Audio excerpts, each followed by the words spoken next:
Have you ever witnessed profound personal transformation? These transformations rarely happen by accident. They occur when people stop waiting for life to change and start changing it themselves.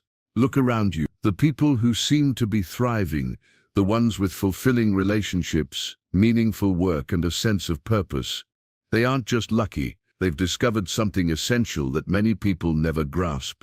True power comes from within. After studying success and transformation for years, I've discovered a pattern, a common thread that runs through every story of profound personal change. Today, I want to share with you the secret that can change your life. It's not complicated, but it is challenging. It's not mysterious, but it is profound. It's about taking control of 4 fundamental areas that determine the quality of your existence. Let me be clear, I'm not talking about controlling others or even controlling all of your circumstances. Life will always throw curveballs. The economy will fluctuate. People will disappoint you. The weather won't check with you before it rains on your parade. But there are 4 domains where you have absolute authority if you choose to claim it. Master these 4 areas, and you'll develop an internal power that no external circumstance can diminish.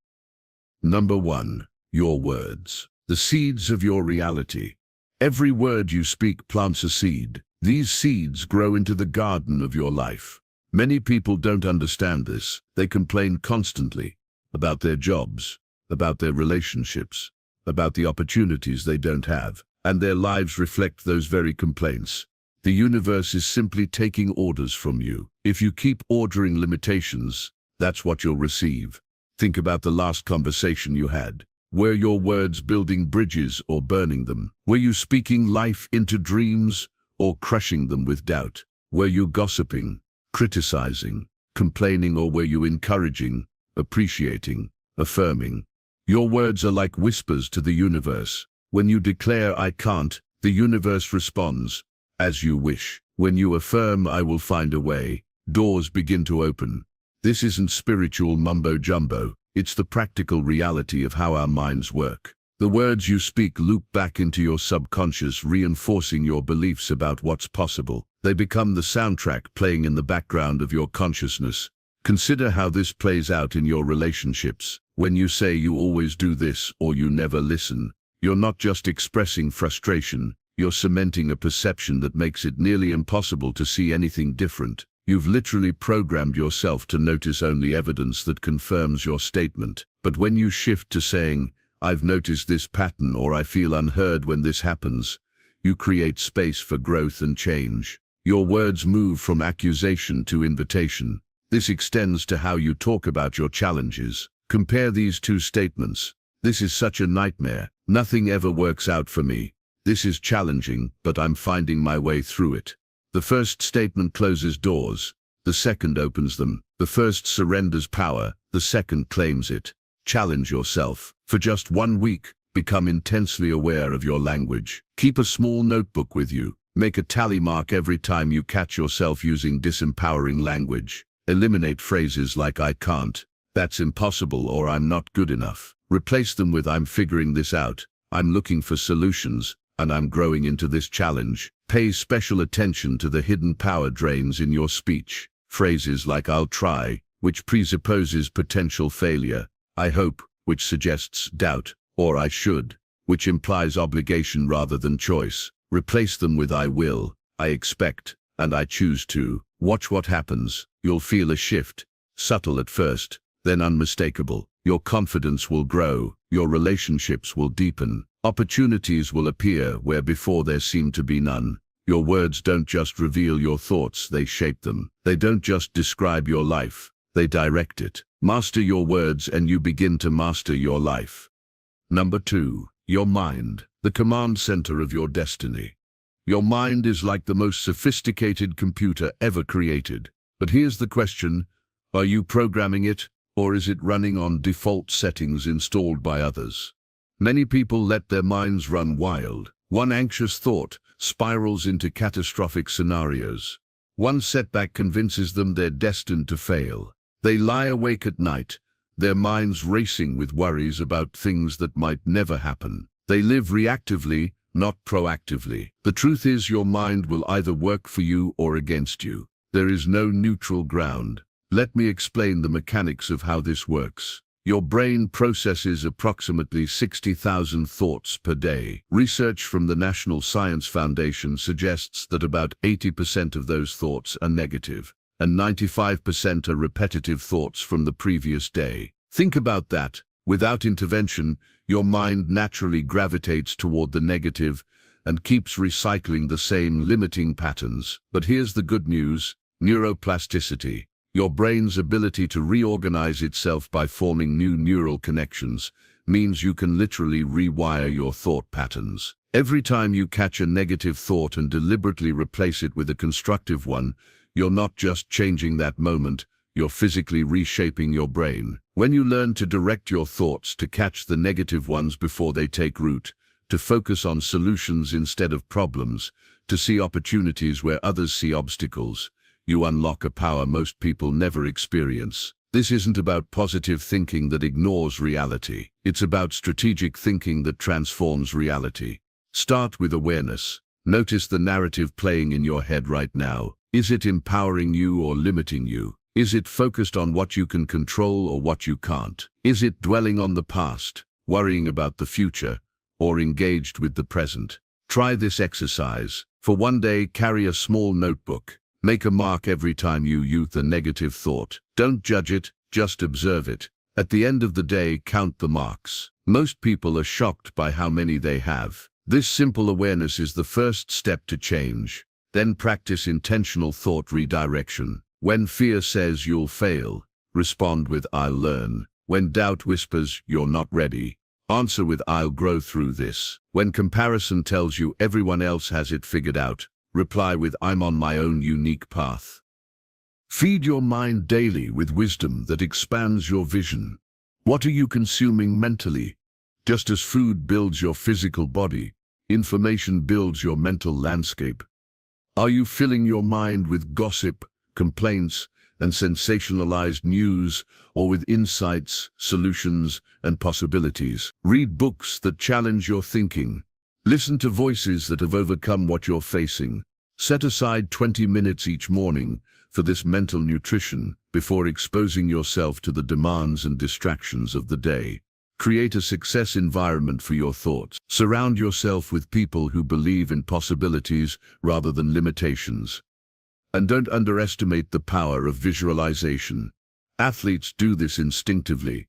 They see the perfect shot, the flawless routine, the victorious finish before it happens physically. Olympic gold medalist Michael Phelps famously visualized every detail of his races, right down to water temperature and potential equipment failures, mentally rehearsing how he would handle each scenario.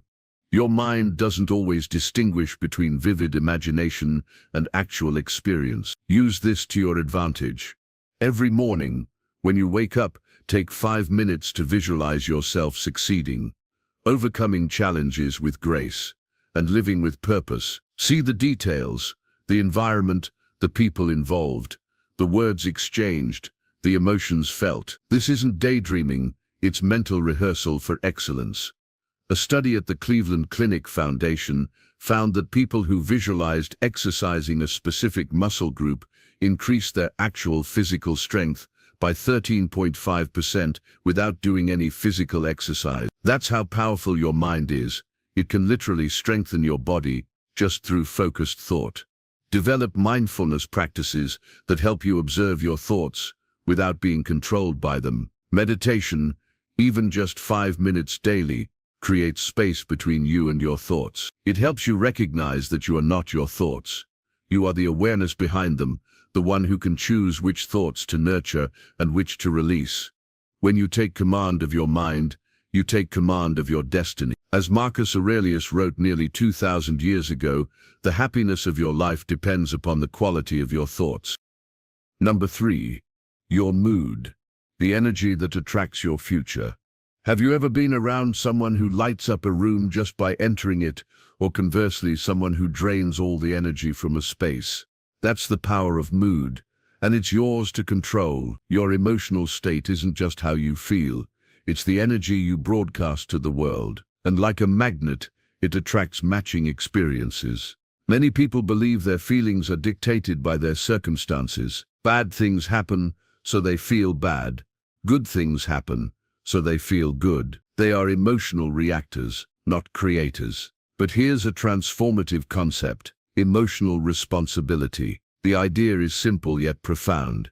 While you can't control what happens to you, you have absolute dominion over how you respond emotionally. Try experimenting with this idea. In the middle of chaos, intentionally shift your mood. Before meetings, take 2 minutes to breathe deeply and conjure feelings of confidence and enthusiasm, regardless of how you actually feel. When dealing with challenging people, silently wish them well before engaging, triggering a more compassionate response in yourself.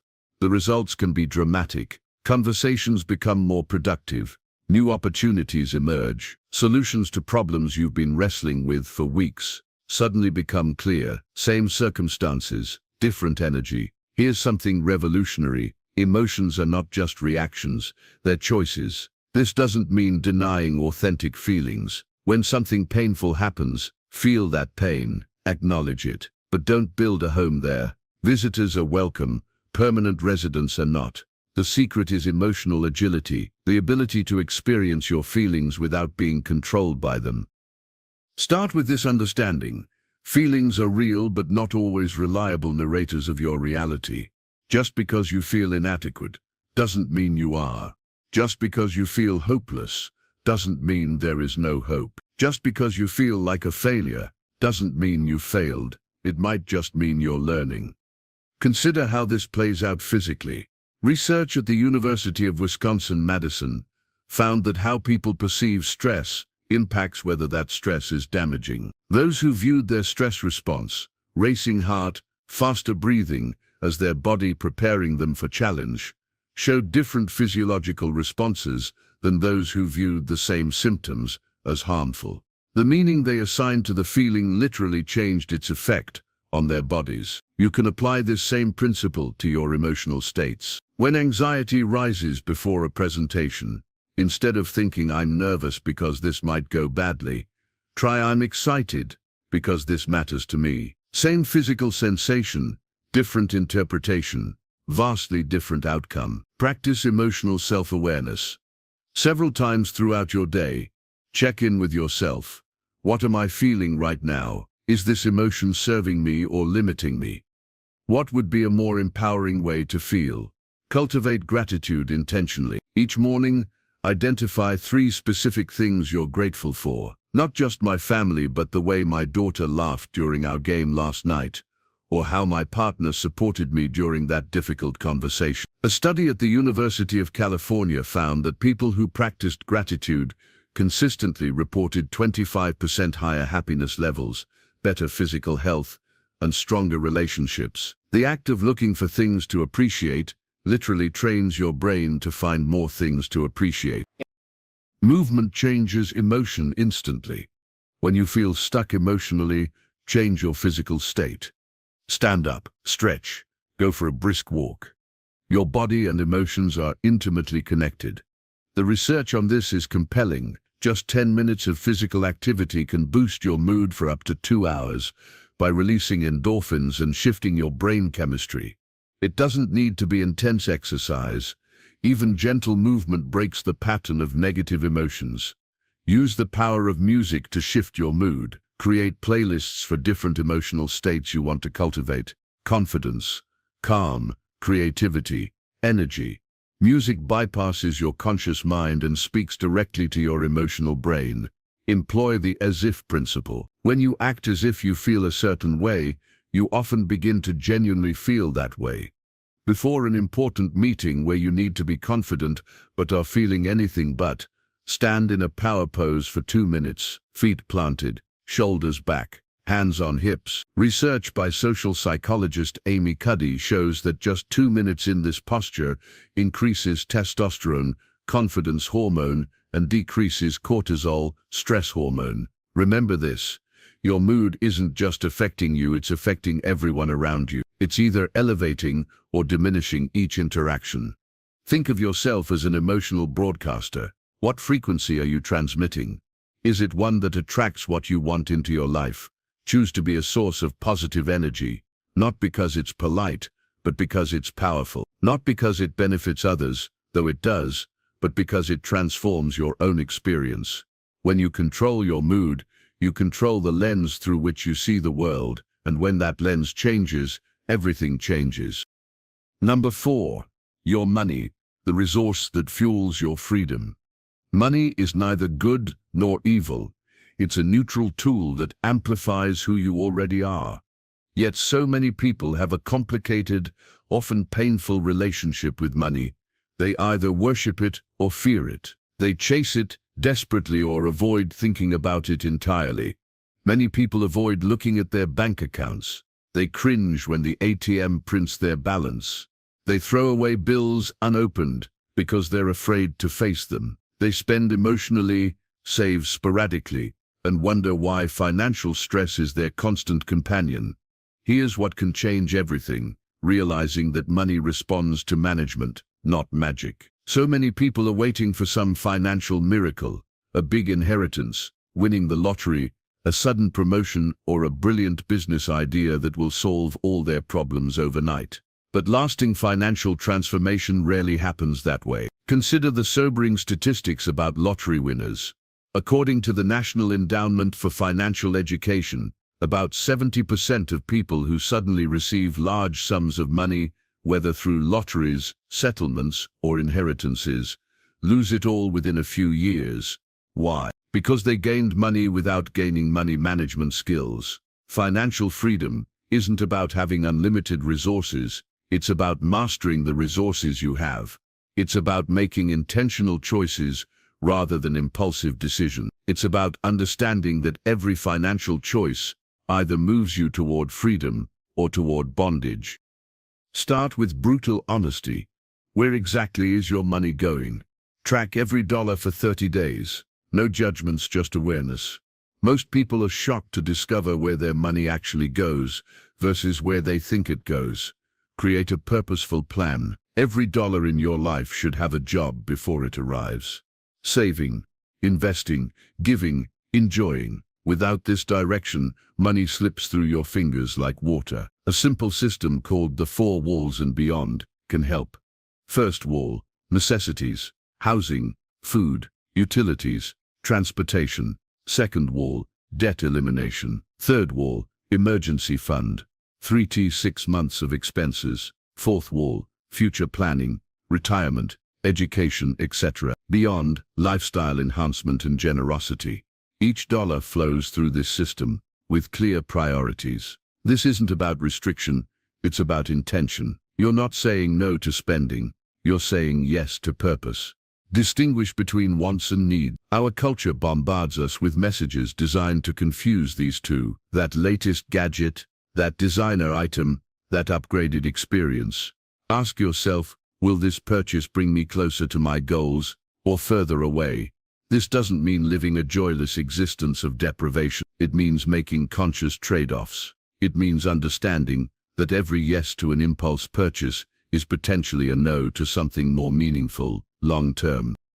Consider implementing a 24-hour rule for any purchase over $100 and a 1-week rule for any purchase over $500.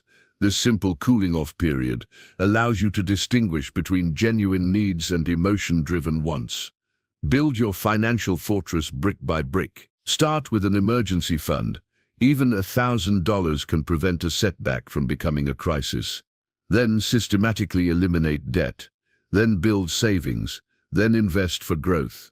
Too many people try to do everything at once, become overwhelmed, and abandon their financial plans altogether. Focus your financial energy like a laser on one goal at a time. The momentum you build will carry you through to the next goal. Learn the language of money. Financial literacy isn't optional, it's essential. You don't need to become an expert, but you need to understand basic concepts. Compound interest, tax efficiency, inflation, asset allocation. Many people avoid learning about money because they find it intimidating or boring. But this knowledge gap costs them thousands, sometimes hundreds of thousands over a lifetime. Consider your income as seriously as your expenses. Most financial advice focuses heavily on spending less, but increasing your earning potential is equally important. Invest in developing marketable skills. Look for entrepreneurial opportunities. Create additional income stream. Remember this: wealth isn't measured by what you spend, it's measured by what you keep and grow. The goal isn't to become obsessed with money. The goal is to be so intentional with it that you create space for what truly matters: relationships, experiences, contribution, purpose. When you control your money rather than letting it control you, you're not just building a bank account, you're building a legacy. These 4 areas, your words, your mind, your mood, and your money, aren't separate compartments. They're interconnected dimensions of your life that either work together harmoniously or create chaos through conflict. When you speak words of possibility while your mind dwells on limitations, you create internal friction. When you try to manage your money wisely but let your mood drive impulsive spending, you sabotage your own efforts. True mastery comes from alignment, when what you say, think, feel, and do all point in the same direction. Start where you are. You don't need to overhaul your entire life tonight. Choose one area that needs the most attention right now. Make one small change, then another, then another. Transformation isn't an event. It's a process of consistent, intentional choices that compound over time. Your life isn't happening to you, it's responding to you. To your words, your thoughts, your emotions, and your decisions about resources. Take back the controls. Start today. Start now. Because the truth is, no one is coming to rescue you. No one is going to make these changes for you. No one can want your success more than you do. But here's the beautiful part. You already have everything you need to begin this journey. The power has always been within you, waiting to be claimed. So I ask you, if not now, when? If not you, who? Your future self is watching, hoping you'll make the choice to take control. What will you decide? The power is in your hands. The time is now. Your extraordinary life awaits.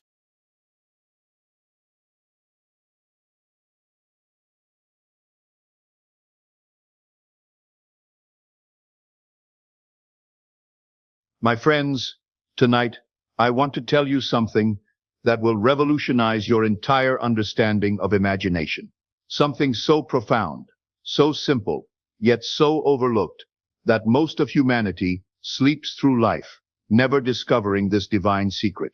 Every time you imagine, truly imagine, you are not daydreaming. You are not merely entertaining yourself with pleasant fantasies. No, my friend, you are doing something far more sacred, far more powerful than you have ever been taught to believe.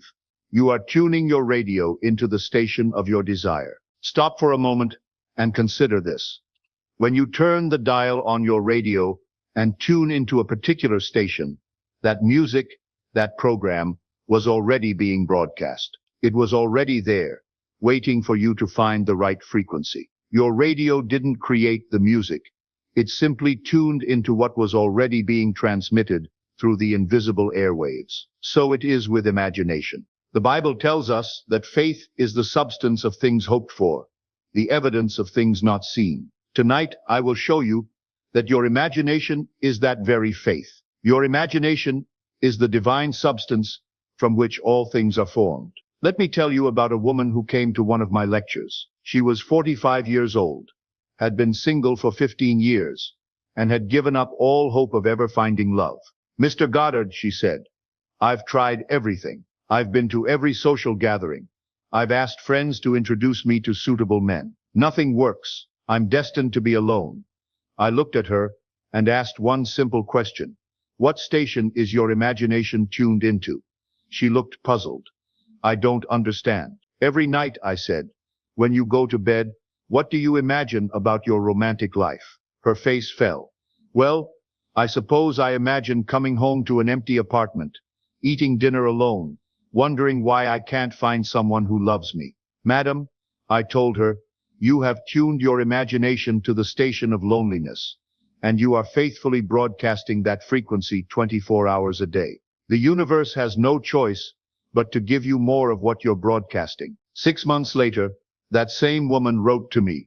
She was engaged to a wonderful man who adored her. What changed? Not her circumstances, not her appearance, not her social situation. She learned how to change the station. Tonight, I want to reveal to you the precise method by which imagination operates. I want to show you how every image you form in your mind becomes a tuning fork that attracts its physical counterpart.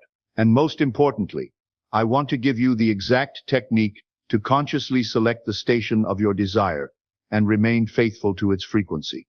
But first, let me ask you, have you ever noticed that some people seem to effortlessly attract what they want, while others struggle and strain and never get ahead? The difference is not education. It's not luck. It's not even hard work. The difference is that they know how to tune their imagination to the frequency of their fulfilled desire. Your imagination, my friend, is like a magnificent radio receiver. But unlike the radio in your living room, your consciousness can tune into any station in the infinite broadcasting system of God's universe. Think of it this way. Right now, at this very moment, there are dozens of radio programs being broadcast through the air around you.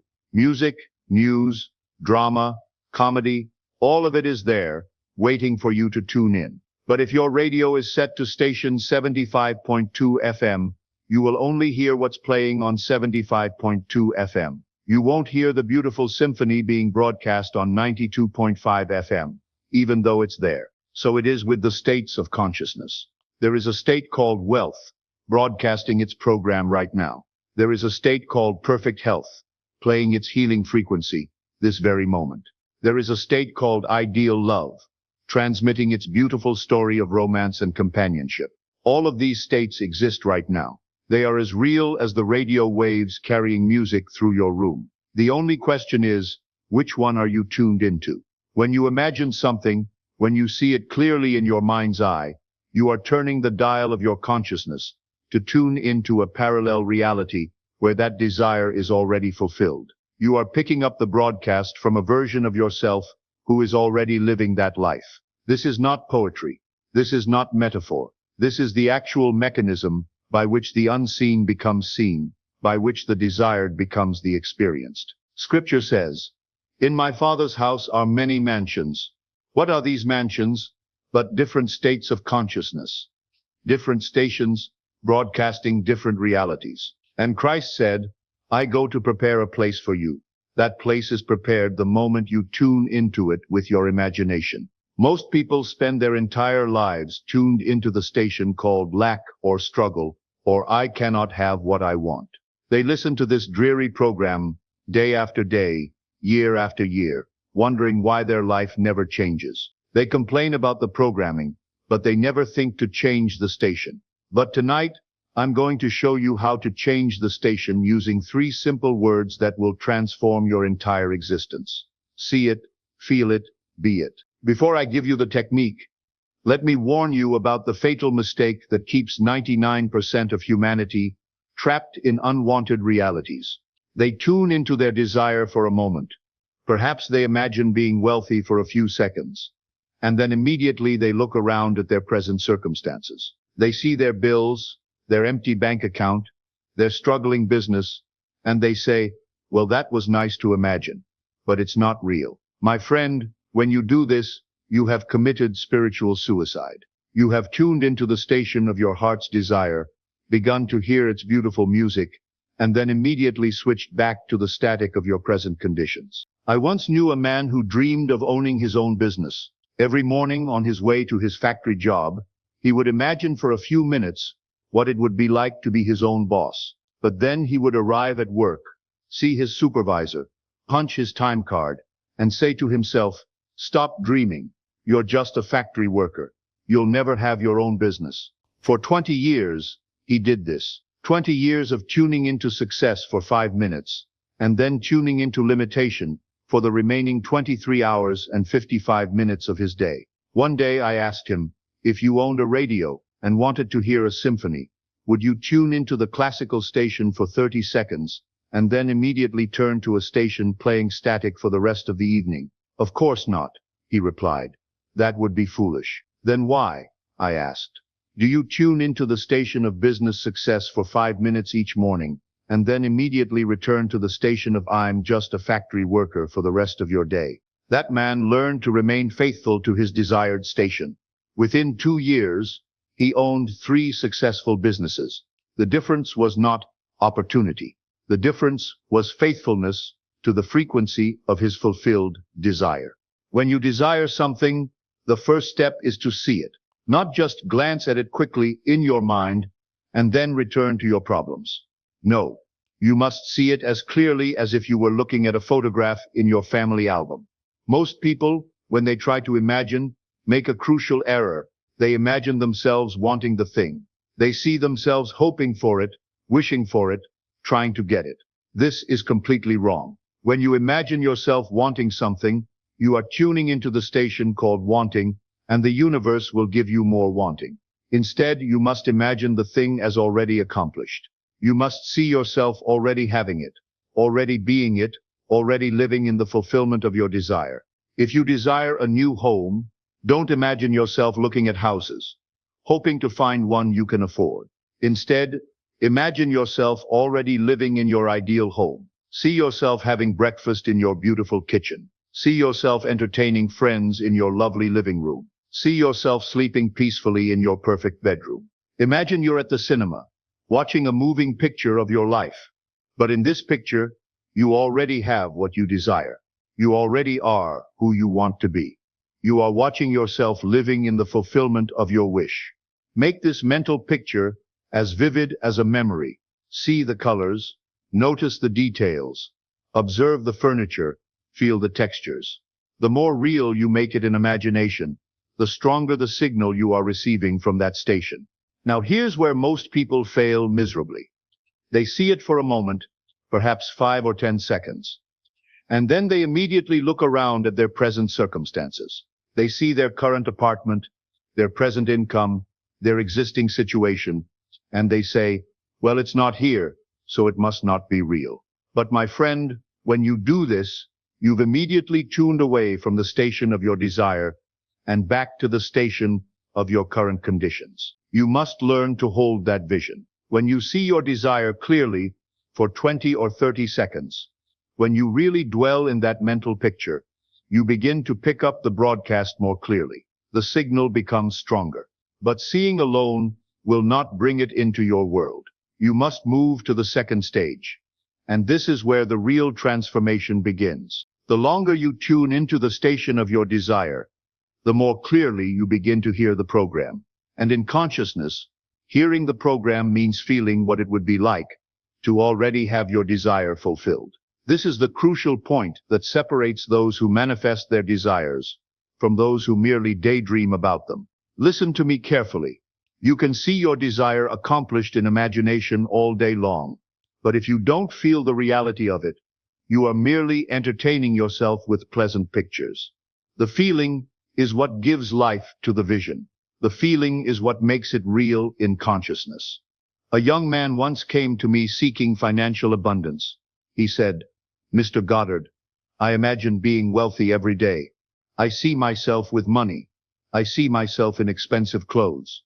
I see myself in a beautiful car, but nothing happens. Why? I asked him, when you see yourself with these things, how do you feel? He thought for a moment. Well, I feel hopeful that someday I might have them. There's your problem, I told him. You're not feeling wealthy.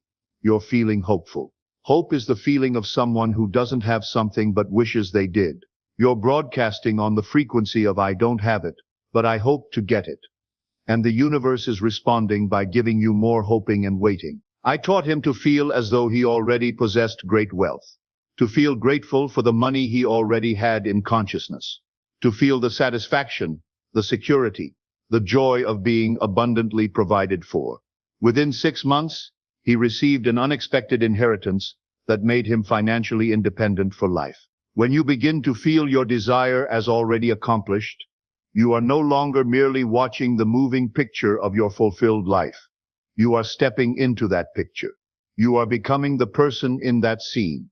What would it feel like to wake up tomorrow already having what you desire? What would it feel like to move through your day as the person who already possesses this thing?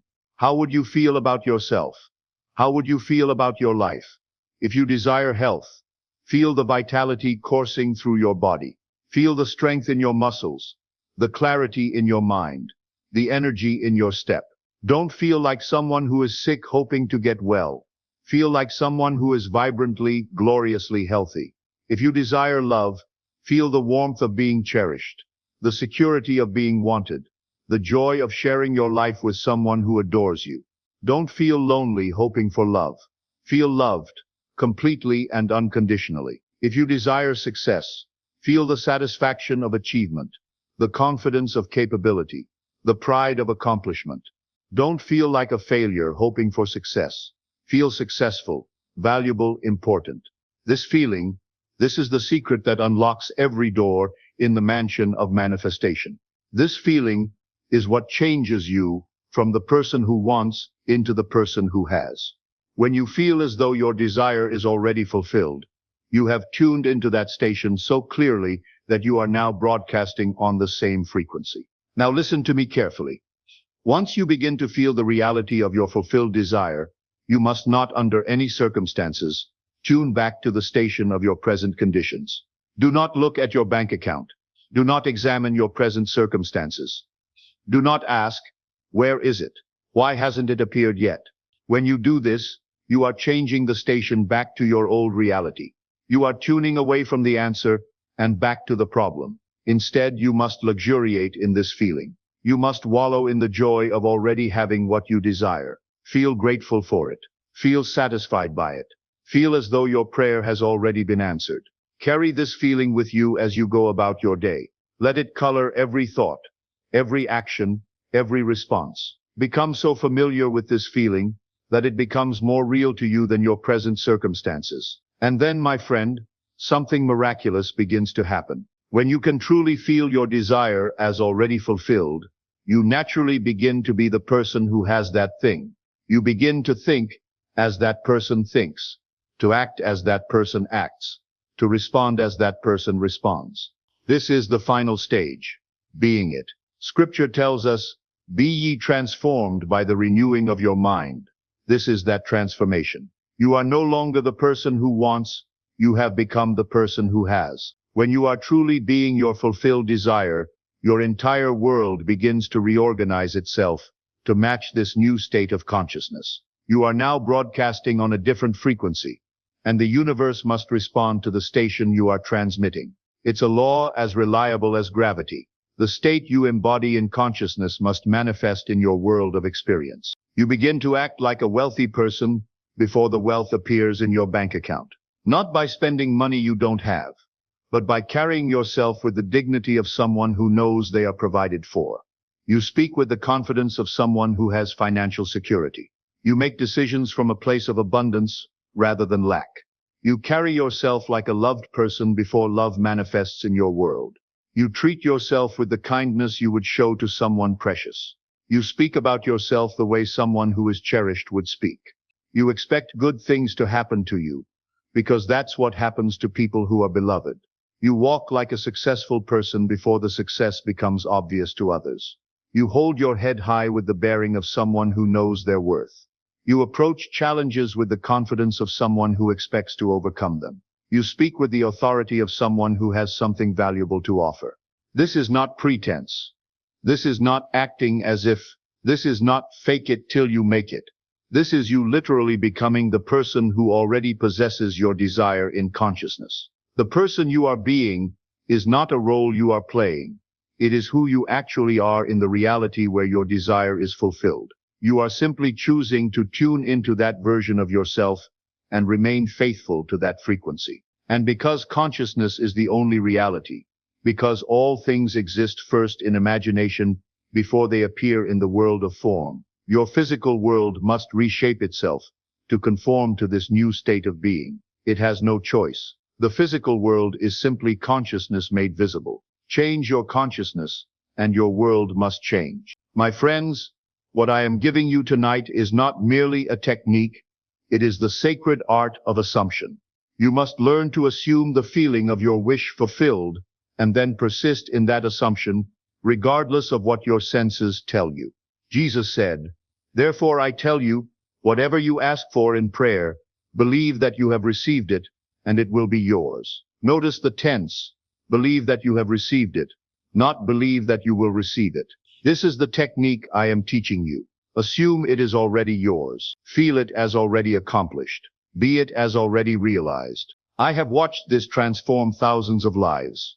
The woman who assumed she was a successful actress and felt the thrill of standing ovations night after night in her imagination. She is now starring on Broadway. The man who assumed he was a published author and felt the satisfaction of holding his book in his hands. His novel is now being read by millions. The couple who assumed they owned their dream home and felt the joy of living in it every night before sleep, they now have the keys to that very house. What made the difference? They didn't wait for evidence in their physical world. They didn't look for proof that it was working. They simply remained faithful to the feeling of their wish fulfilled. They understood that consciousness is the only reality, and everything else is just consciousness expressing itself in form. Now, let me give you the exact technique. Choose something you desire, something that would make you genuinely happy, something that excites you when you think about it. It doesn't matter if it seems impossible. It doesn't matter if you can't see how it could happen. All that matters is that it would bring you joy to have it. Step 1. See it. Find the station. Close your eyes and construct a scene that would naturally occur if your desire were already fulfilled. Don't imagine yourself getting the thing. Imagine yourself already having it. If you desire a new job, don't imagine the interview. Imagine yourself already working at that job, enjoying the work, receiving congratulations from colleagues on your excellent performance. If you desire marriage, don't imagine meeting someone. Imagine yourself already married, perhaps putting on your wedding ring each morning, or having your spouse kiss you goodbye before work. If you desire health, don't imagine going to the doctor for a clean bill of health. Imagine yourself already healthy, perhaps running upstairs without getting winded, or looking in the mirror and loving what you see. Make this scene as vivid as a memory of something that actually happened to you. See the details. Notice the colors. Feel the textures. Hear the sounds. The more real you make it, the stronger the signal. Hold this picture steadily for at least 30 seconds. Don't let your mind wander to problems or present circumstances. Stay focused on this beautiful scene of fulfillment. Step 2. Feel it. Hear the program broadcasting. Now step into that scene. Don't just watch it. Be in it. Feel what it would feel like to be there, to have this desire fulfilled. Feel the satisfaction, the joy, the gratitude, the naturalness of already having what you want. Let this feeling fill your entire being until it becomes more real than your present circumstances. If you're imagining success, feel successful. Feel proud, accomplished, valuable, important. If you're imagining love, feel cherished, wanted, appreciated, adored. If you're imagining abundance, feel abundant, feel secure, provided for, generous, free. Don't just think these feelings, experience them as though they are happening right now. Step 3. Become it. Broadcast on the new frequency. From this feeling state, live as though this is your reality.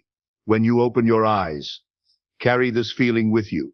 Don't drop it and return to your old state. Respond to your world as the person who already has this thing. Think the thoughts such a person would think. Make the decisions such a person would make. Carry yourself the way such a person would carry themselves. Do not look for immediate proof in your physical world. Do not check your circumstances to see if it's working. This is like tuning into a beautiful music program and then immediately changing the station to static to see if the music is still there. Trust the process. Remain faithful to the feeling of your fulfilled desire, regardless of what your senses tell you. My friends, here is where your faith will be tested. Here is where the sheep are separated from the goats, where those who truly understand this teaching are distinguished from those who merely play with it. Your old circumstances will persist for a time.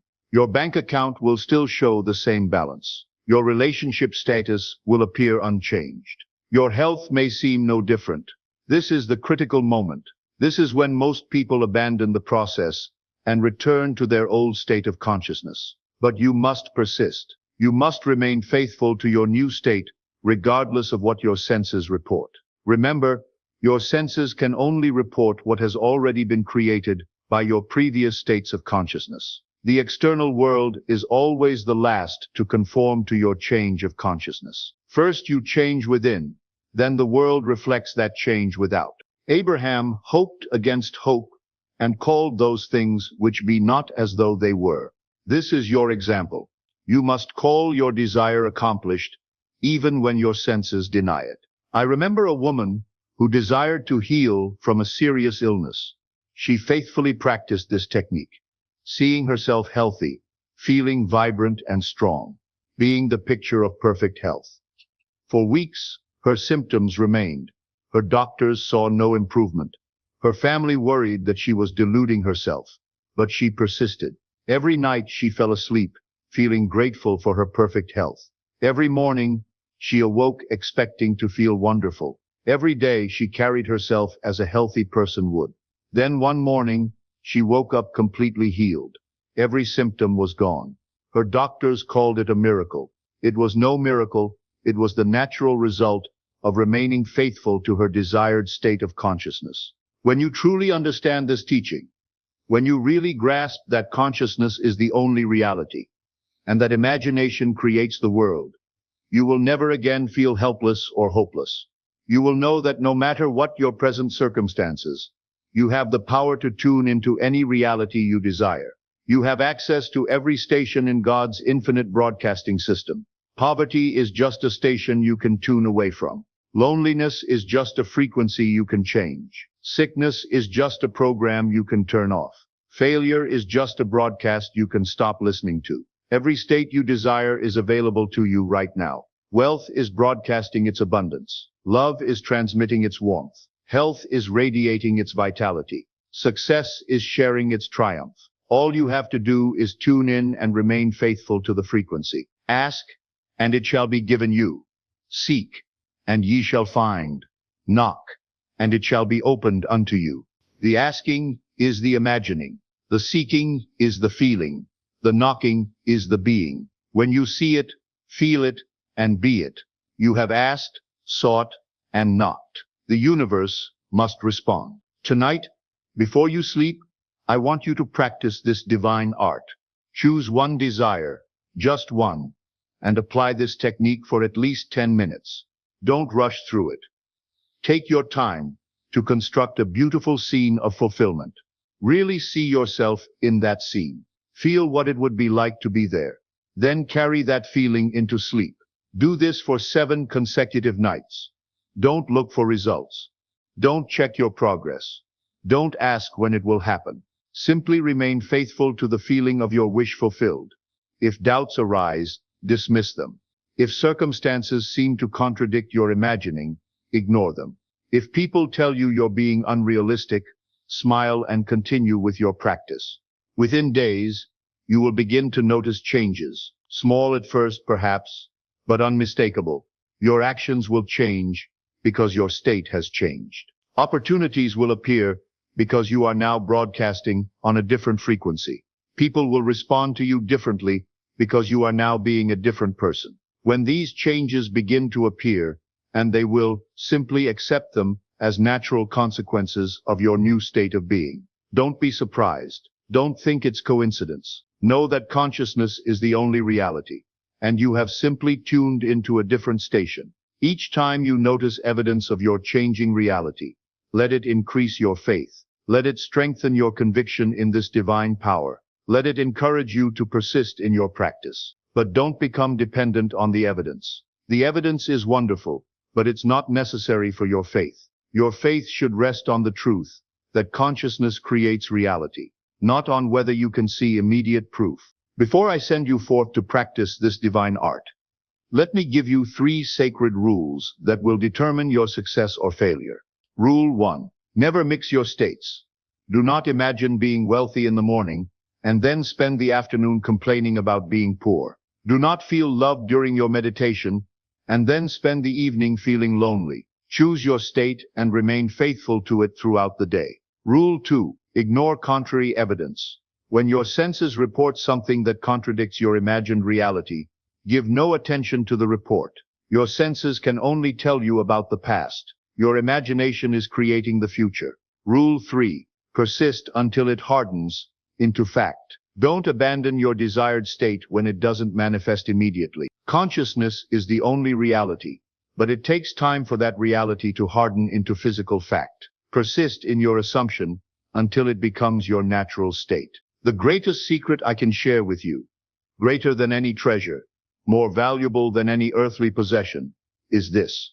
You are not a victim of your circumstances. You are not at the mercy of the world around you. You are not subject to the whims of fate or the accidents of birth. You are the operant power in your own experience. You are the author of your own story. You are the artist painting on the canvas of your life. Your imagination is not a faculty for entertainment. It is not a way to pass time or escape reality. Your imagination is the very creative power of God within you. It is the workshop where all things are made. It is the studio where your life is designed. Every time you imagine lovingly, every time you see and feel and become your heart's desire, you are wielding the same power that spoke the universe into existence. Genesis tells us that man was made in the image of God. What is the image of God? The power to create through imagination and word. And God said, "Let there be," and there was. When you say, "Let there be love in my life," and imagine it with feeling, you are using that same creative power. When you say, "Let there be abundance in my experience," and feel the reality of it, you are speaking with the voice of God. You don't have to wait for permission from anyone. You don't have to earn your desires through suffering or struggle. You don't have to prove yourself worthy to some external authority. The kingdom of heaven is within you, and your imagination is the key to every door in that kingdom. Every state you desire is yours for the claiming. Every dream you hold is yours for the living. You are not here to live a life of quiet desperation. You are not here to settle for less than your heart's desire. You are here to discover the divine power within you and use it to create a life of joy, abundance, love, and fulfillment. The only question is, what station will you tune into tonight? Go now and practice this divine art. See it, feel it, be it. Make your imagination your best friend and most trusted advisor. Let it show you possibilities you never dreamed were available to you. Remember, your future is not something that happens to you. It is something you tune into with your divine imagination. May you never again doubt your power to create your reality. May you never again accept less than your heart's desire. May you always remember that consciousness is the only reality, and you are the master of your consciousness. Go in peace. Go in power. Go in the absolute certainty that you are the operant power in your own experience. The world is waiting to see what you will choose to create. Listen closely, because what I'm about to share will shift everything you thought you knew about your life, your purpose, and the extraordinary power that lies dormant within you. You've felt it, haven't you? That restless energy coursing through your veins, whispering that you're meant for something more. Those moments when you stare at the ceiling at 3 a.m., knowing deep in your bones that mediocrity was never your destiny. That gnawing sensation that you're living beneath your potential, that there's a version of yourself waiting to emerge. Powerful, radiant, unstoppable. Today that waiting ends. The struggles you've endured weren't random acts of cruelty. They were the universe's way of forging you in fire, tempering your spirit like steel. Every rejection taught you resilience. Every failure planted seeds of wisdom. Every tear you shed watered the ground where your greatest victories would eventually bloom. You survived what was meant to break you. You found light in the darkest tunnels. You kept breathing when the air felt thin. You held on when letting go seemed easier. You stood up when the world pushed you down. This isn't luck. This is proof of the extraordinary force that animates your very existence. Think about it.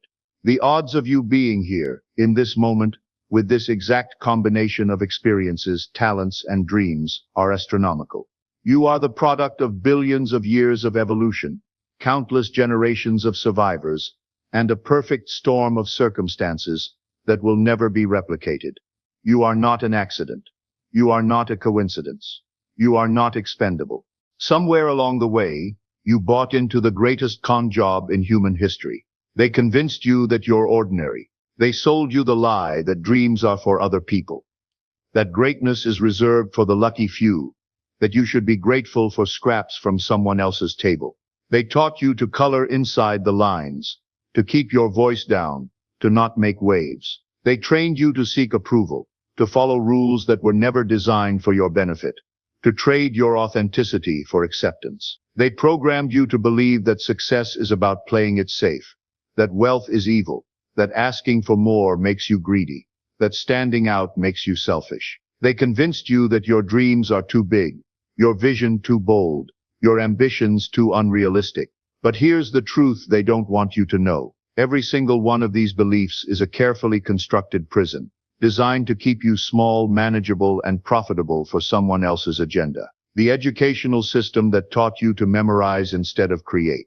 The corporate ladder that promises security in exchange for your soul. The social media algorithms that feed you other people's highlight reels, while you compare them to your behind-the-scenes struggles. The news cycle that floods your mind with fear, scarcity, and division. All of it designed to make you forget the fundamental truth. You are a force of nature temporarily wearing human clothes. Here's what the world doesn't want you to realize. You are not a passive observer of your life. You are the author, the director, the starring role, and the closing credits, all rolled into one magnificent force of nature. Every morning when you wake up, you're not just starting another day.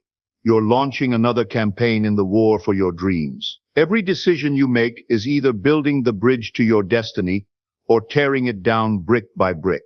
Every word you speak is either casting a spell of possibility or cursing yourself with limitation. The time for playing small is over.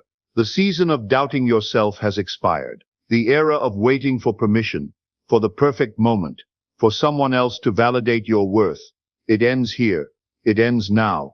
It ends with you. But revolution isn't just about tearing down the old. It's about building something magnificent in its place. It's about becoming the architect of a life so extraordinary that it serves as a blueprint for others who dare to dream. Your revolution starts with a simple but radical shift in perspective. Instead of asking, "What if I fail?" start asking, "What if I succeed beyond my wildest dreams?" Instead of focusing on what could go wrong, become obsessed with what could go right. Instead of preparing for the worst-case scenario, start planning for the best-case reality. Let me share something most people don't understand about change. Your brain is not fixed. Your personality is not permanent. Your limitations are not set in stone. Modern neuroscience has proven that your mind is plastic, moldable, constantly rewiring itself based on what you feed it. Every thought you think creates neural pathways. Every action you take strengthens certain connections and weakens others. Every habit you form literally reshapes the physical structure of your brain. This means that the person you are today is not the person you have to be tomorrow. The patterns that have defined your life are not permanent. The stories you tell yourself about what's possible can be completely rewritten. But here's the crucial part. Transformation requires more than just wanting to change. It requires you to become comfortable with being uncomfortable. It requires you to embrace the messy, chaotic, sometimes painful process of becoming. The caterpillar doesn't just sprout wings. It dissolves completely, becomes literal soup, and then reassembles itself into something entirely new. Your transformation will require a similar level of complete surrender to the process. Society wants you to believe that extraordinary lives are reserved for the lucky few, the genetically gifted, the well-connected. They want you to accept that dreams are for children and that adults must settle for realistic expectations. They want you to trade your fire for security, your passion for predictability, your voice for conformity. But you weren't born to be part of the chorus. You were born to be the song. Your rebellion against ordinary begins with a single radical act, deciding that you deserve everything you've ever dreamed of, not hoping for it, not wishing for it, not praying for it, deciding it with the unwavering certainty of gravity itself. This isn't about positive thinking or manifesting or any other diluted version of personal power. This is about recognizing that you are not separate from the force that spins planets and ignites stars. You are not a victim of circumstances. You are a creator of worlds. Your rebellion takes many forms. It's refusing to apologize for your ambitions. It's walking away from toxic relationships, even when they're familiar. It's investing in yourself when others call it selfish. It's speaking your truth when others prefer your silence. It's waking up before dawn to work on your dreams while the world sleeps. It's saying no to good opportunities so you can say yes to great ones. It's betting on yourself when the odds look impossible. Your rebellion is choosing growth over comfort, impact over approval, authenticity over acceptance. It's deciding that you'd rather fail at something meaningful than succeed at something meaningless. Let's be honest about something. The path you're choosing isn't easy. Greatness has a price, and not everyone is willing to pay it. You'll face criticism from people who are threatened by your growth. You'll encounter setbacks that test your resolve. You'll have moments of doubt where giving up seems like the rational choice. You'll walk through valleys of uncertainty where the only light is the fire burning inside you. You'll lose friends who can't handle your evolution. You'll outgrow environments that once felt like home. You'll have to become comfortable with being misunderstood by people who are still living in the reality you're leaving behind. Some nights, you'll lie awake wondering if you're crazy for believing in dreams that others call impossible. Some days you'll question whether the struggle is worth it. Some moments you'll feel more alone than you ever thought possible. But here's what makes the price worth paying. On the other side of that struggle is a version of yourself so powerful, so radiant, so authentically you, that every moment of doubt becomes worth it. On the other side is a life so extraordinary that it makes all the pain of transformation feel like a small price for infinite possibility. The people who change the world aren't the ones who avoid pain. They're the ones who transform it into fuel for their fire. Right now, in this moment, something is shifting inside you. Can you feel it? It's the moment when a caterpillar realizes it was never meant to crawl. It's the instant when a seed understands that breaking open isn't death, it's birth. Your transformation won't be comfortable. Revolutionary change never is. You'll have to shed skins that no longer fit, even when they feel familiar. You'll have to walk away from people, places, and patterns that keep you small, even when letting go feels like dying. You'll have to bet everything on yourself when the odds look impossible. But here's the secret. They don't teach you in school, in church, or in the cubicle. Impossible is just another word for untested. Every miracle in human history was impossible until someone decided to make it reality. The Wright brothers were told humans would never fly. Einstein's teachers said he would never amount to anything. Oprah was born into poverty and told she was unfit for television news. Steve Jobs was a college dropout. J.K. Rowling was a single mother on welfare. What transformed them wasn't the absence of obstacles. It was the presence of an unshakable belief in their own potential. What set them apart wasn't luck or privilege. It was the willingness to persist when persistence seemed pointless. You carry that same potential. You have access to that same unshakable belief. The only difference between you and them is that they decided to act on it. Dreams without action are just fantasies, but dreams with action become the blueprints for reality. The question isn't whether your dreams are possible. The question is whether you're willing to become the person capable of achieving them. Every dream requires a death and a birth. The death of who you used to be, and the birth of who you're becoming. The death of old limitations, and the birth of new possibilities. The death of playing it safe, and the birth of living boldly. Your dreams aren't asking you to be perfect. They're asking you to be committed. They're not asking you to have all the answers. They're asking you to be willing to figure it out as you go. They're not asking you to eliminate all fear.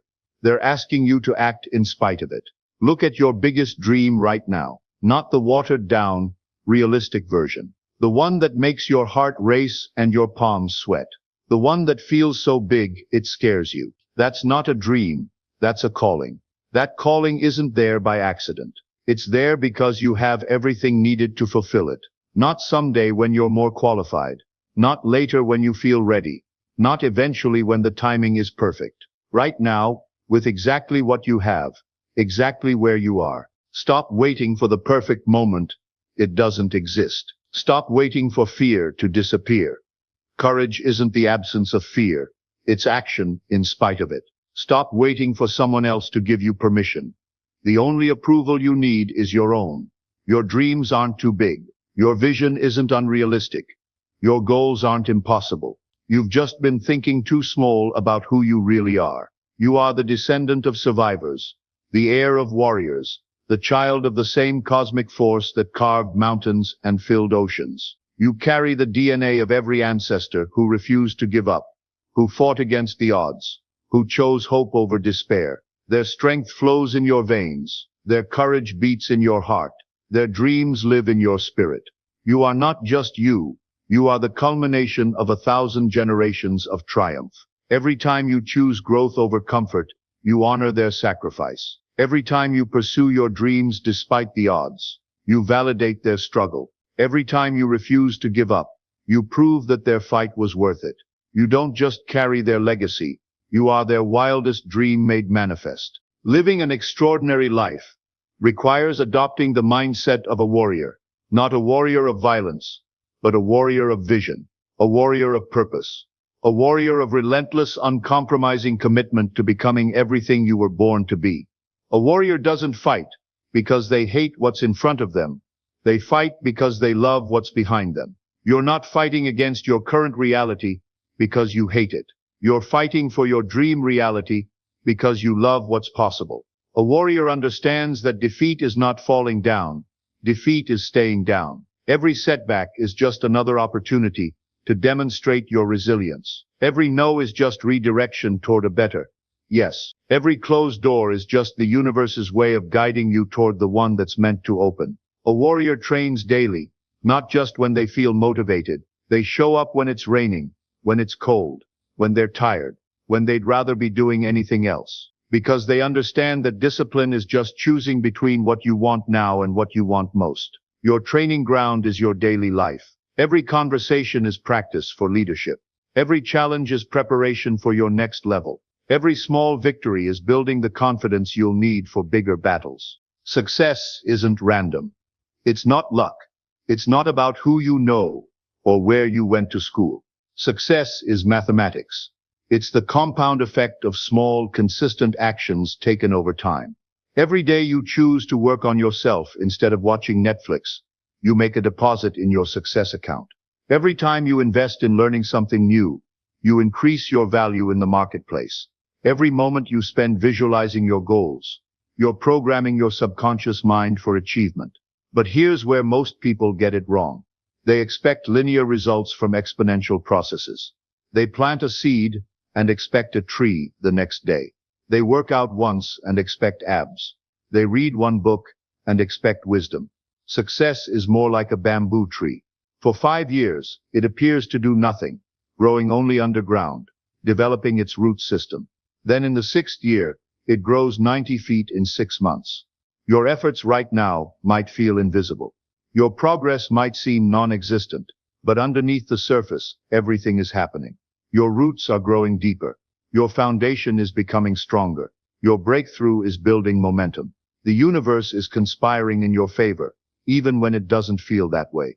Especially when it doesn't feel that way. You become who you spend time with. Your network is your net worth. Your associations determine your destinations. The 5 people you interact with most will determine the trajectory of your life more than any other factor. Look around you right now. Are you surrounded by dreamers or doubters, builders or critics, people who inspire you to reach higher, or people who make excuses for why reaching higher is impossible? This isn't about abandoning everyone in your life who isn't successful by traditional standards. This is about consciously choosing to spend more time with people who challenge you, inspire you, and believe in possibilities rather than limitations. Find mentors who have what you want. Seek out peers who are playing at your next level. Surround yourself with people who see your potential even when you can't see it yourself. Distance yourself from energy vampires, dream killers, and professional victims. Not because you don't care about them, but because you can't save anyone from a sinking ship if you're drowning too. Your environment shapes your mindset more than you realize. If you want to think like a millionaire, spend time around millionaires. If you want to think like an entrepreneur, surround yourself with entrepreneurs. If you want to think like someone living their dream, find people who are already doing it. Here's what you're going to do. You're going to stop apologizing for your ambitions. You're going to stop shrinking to make others comfortable. You're going to stop asking for permission to become who you were born to be. You're going to wake up every morning like you're entering a boxing ring, ready to fight for your dreams with the ferocity of someone whose life depends on it, because it does. You're going to treat every setback like a setup for a comeback. You're going to turn every no into fuel for your fire. When people tell you it's impossible, you'll smile and say, "Watch me." When they say you're crazy, you'll thank them for noticing. When they say you've changed, you'll say, "That was the whole point." You're going to become obsessed with your personal development. You'll read books that challenge your thinking. You'll listen to podcasts that expand your mindset. You'll attend seminars that stretch your possibilities. You'll hire coaches who see your potential. You're going to start before you're ready, because ready is a luxury you can't afford, and a feeling that never comes. You're going to fail faster so you can learn quicker. You're going to iterate rapidly, instead of perfecting slowly. You're going to develop the discipline of a monk and the audacity of a pirate.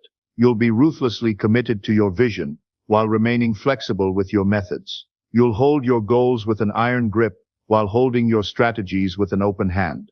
Your mind is the most sophisticated technology ever created. It can process millions of bits of information per second.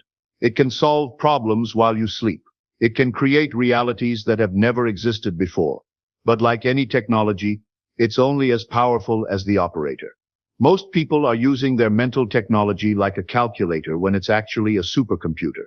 They're thinking in limitations when they have access to infinite possibilities.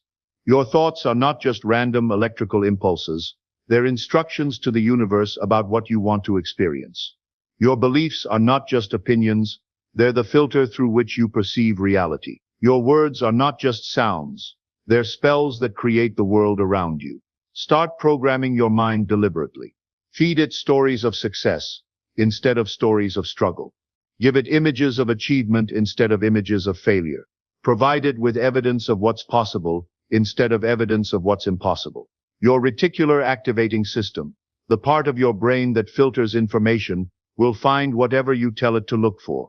Tell it to look for opportunities, and suddenly you'll see them everywhere.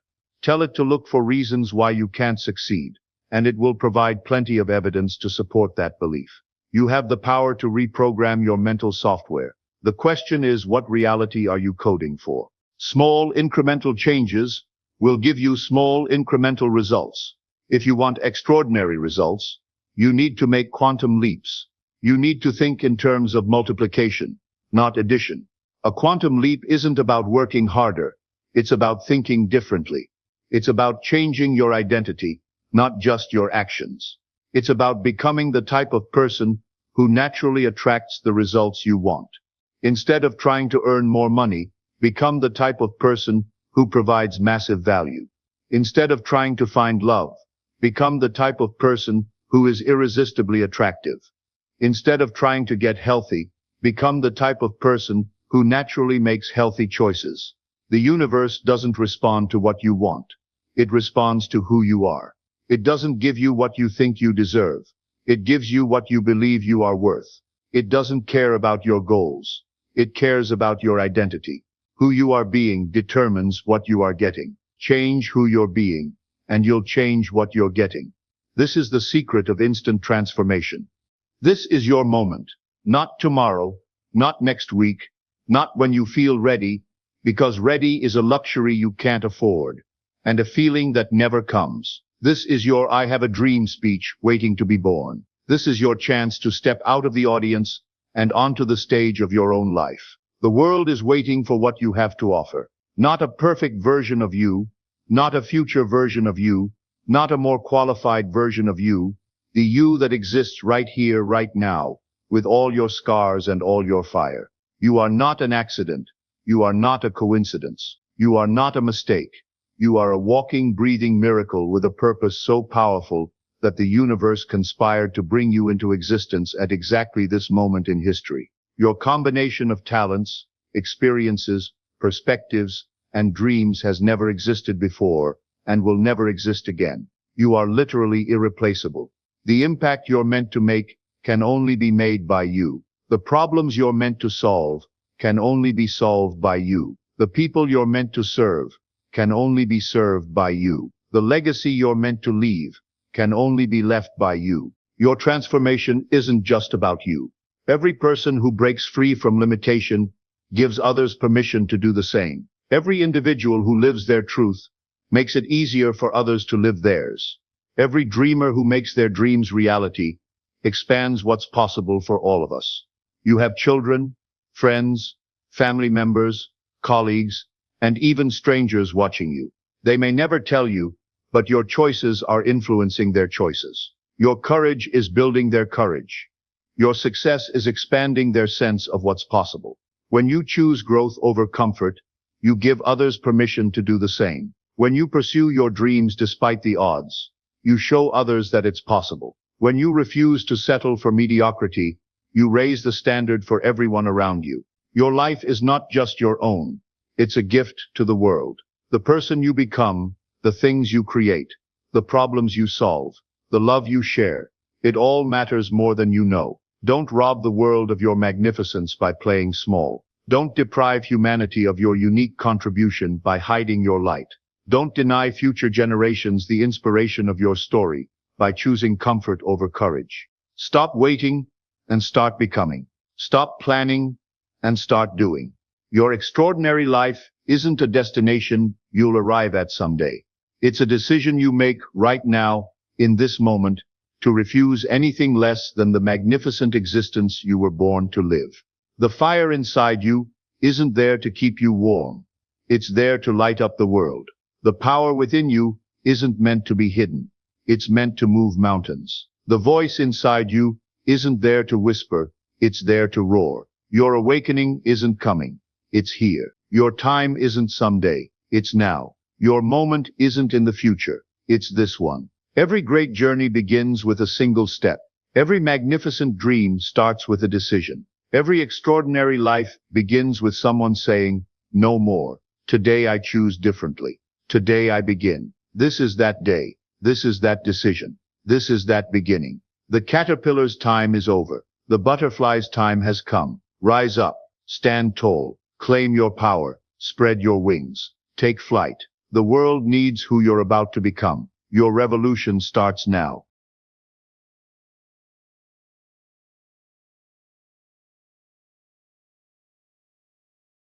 Good evening, my friends.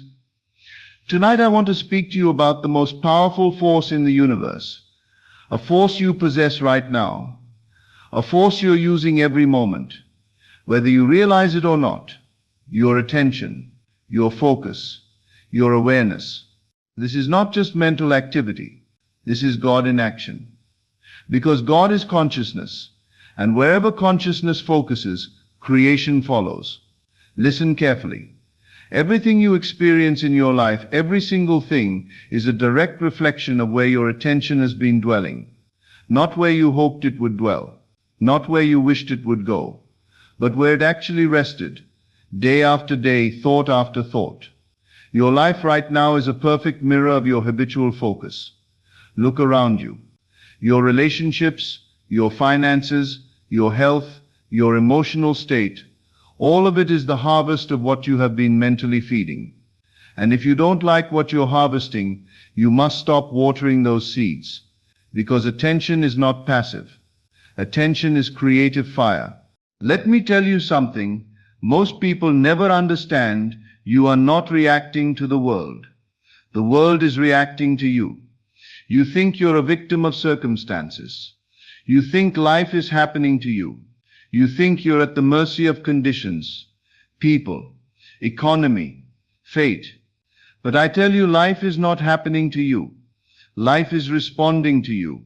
Every experience, every event, every person you encounter is a reflection of your dominant inner focus. Not sometimes, always. Without exception. Your attention is the creative power that shapes worlds.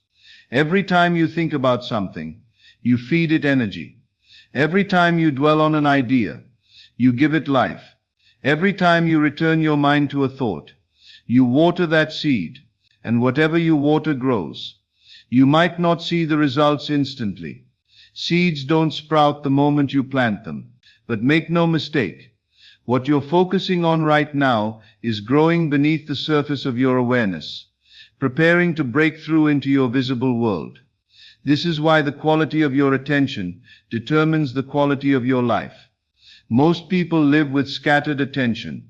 Their mind jumps from worry to desire, from fear to hope, from what they want to what they dread, and they wonder why their life feels chaotic, unstable, unpredictable. But the person who learns to steady their attention, to direct it deliberately toward a single vision, and hold it there, that person becomes a master of destiny. Here's what you must understand. The inner world always precedes the outer world. Always. You cannot change your circumstances by fighting with them. You cannot change your life by battling with conditions. You can only change your life by changing your inner focus. Your outer world is a screen. Your inner world is the projector. The images on the screen, your circumstances are simply projections of the film inside the projector. If you don't like what's playing on the screen, you don't attack the screen. You don't fight with the images. You change the film. You change what's running inside the projector. Your consciousness, your attention, your habitual focus. This is the secret. You are the projector, not the screen. Most people have this backwards. They try to change the screen while leaving the projector untouched. They fight with their circumstances while their inner focus remains fixed on lack, limitation, fear. And they wonder why nothing changes. But when you change the film, when you shift your attention from what you don't want to what you do want, the screen must change. It has no choice, because the outer world is only a reflection of the inner. Let me show you how this works in your daily life. Suppose you're struggling financially. Your natural reaction is to think constantly about how little you have, how expensive everything is, how unfair life feels, how you'll never get ahead. Every one of those thoughts is an investment of attention into the consciousness of lack. The more you notice lack, the more you feel it. The more you feel it, the more you attract situations that confirm it. You are unknowingly feeding the very condition you want to escape. You are watering weeds and wondering why flowers don't bloom. Now imagine instead that you deliberately shift your focus, not by denying your current circumstances, but by refusing to give them your creative attention. You begin to notice signs of provision. However small, the roof over your head, the meal you're eating, the opportunities available to you. You imagine financial ease. You feel gratitude for what you have. You dwell in the consciousness of abundance, and you hold that focus steady. What happens? New ideas begin to come. Opportunities appear. Synchronicities unfold. The path opens. Nothing mystical occurred. Your attention simply started flowing in a new direction. You stopped feeding the consciousness of lack and started feeding the consciousness of abundance. And abundance consciousness creates abundant conditions. This is law. Your attention is a magnet that draws to you whatever matches its vibration. You cannot focus on problems and attract solutions. You cannot dwell on lack and attract abundance. You cannot feed thoughts of loneliness and attract love. The universe doesn't understand, I don't want this. It only responds to the feeling you radiate, the consciousness you occupy, the attention you give. When you say, I don't want to be poor, you are still focusing on poverty. You're still giving attention to lack. You're still feeding that consciousness with your mental energy. And what you feed grows. This is why resistance doesn't work. When you resist something, you make it real to yourself. Resistance says this thing has power over me. Resistance is still attention. The truly powerful person doesn't resist. They redirect. They calmly withdraw attention from what they don't want and place it entirely on what they do want. They stop watering weeds and start watering flowers. And the weeds, deprived of attention, wither and die. Most people waste their creative power by worrying. They believe that by worrying they're somehow preparing for disaster, protecting themselves from harm, being realistic. But worry is not preparation. Worry is creation. Every time you worry about something, you are impressing that image on your subconscious mind. You are telling your creative power, this is what I expect. Bring me this. And because expectation is magnetic, because consciousness creates reality, your worry manifests. Not because worry is powerful, but because attention is powerful. And worry is focused attention on an unwanted outcome. You are creating what you fear by giving it your mental energy. Stop it. If you must think about the future, think about it going well. Imagine success. Feel the relief of things working out. Dwell in the consciousness of triumph, not tragedy. Because whatever consciousness you dwell in, you impress upon your subconscious. And your subconscious, your father, the creative power within you, brings forth conditions that match that impression. So how do you master this? How do you take control of your attention and use it to create the life you desire? First, become aware of where your attention goes when your mind is idle. Most people never notice. Their thoughts drift automatically to worry, doubt, regret, fear, and they wonder why their life reflects those states. But you must become conscious. When your mind is idle, where does it go? Do you drift into lack or into abundance, into fear or into faith, into problems or into possibilities? Catch yourself. Notice the drift and gently redirect. This is not about forcing thoughts. This is about choosing them deliberately, the way you choose what clothes to wear. You wouldn't put on dirty, torn clothing and then wonder why people treat you poorly. Yet you put on dirty, fearful thoughts and wonder why life treats you harshly. Choose your thoughts like you choose your clothes. Deliberately, consciously, with intention. Second, refuse to give attention to what weakens you. Every complaint is attention given to what you dislike. Every criticism is energy fed to negativity. Every replay of a painful memory is watering an old wound. Stop doing this. You don't have to fight these thoughts. You don't have to suppress them. You simply redirect. When a worried thought comes, acknowledge it. There's worry, and then choose a different focus. But I am choosing to dwell in peace. When a lack thought surfaces, notice it. There's lack consciousness, and then redirect. But I am dwelling in abundance. This is mastery. Not fighting your thoughts, but directing them. Third, make the shift from resisting what you don't want to focusing on what you do want. Stop fighting against conditions. Stop complaining about circumstances. Stop dwelling on what's wrong. Instead, turn your full attention to the vision of what you desire. See it. Feel it. Dwell in it as though it's already accomplished. This is not pretending. This is impressing. You are impressing your subconscious with the image of your desired reality. And your subconscious, receiving that impression, begins to create conditions that match it. The outer world must follow the inner, always. Now let me take you deeper into the practice of creation through attention. The secret is to feel the desired state as already real. Not I will feel successful when I succeed, but I feel successful now. Not I'll feel loved when someone loves me, but I feel loved now. Not I'll feel abundant when I have money, but I feel abundant now. The feeling must come first. Always, because feeling is the language of creation. Thoughts alone don't create. Affirmations without feeling are empty words. But when you feel something deeply, when you dwell in the emotional atmosphere of your desire fulfilled, you impress that pattern on your subconscious, and your subconscious goes to work making it real. Your body cannot tell the difference between a vividly imagined experience and a physical one. When you close your eyes and imagine yourself already living your desired life, seeing the details, hearing the sounds, and most importantly, feeling the emotions, you generate the same energetic signature as the reality you seek. And your subconscious accepts it as real.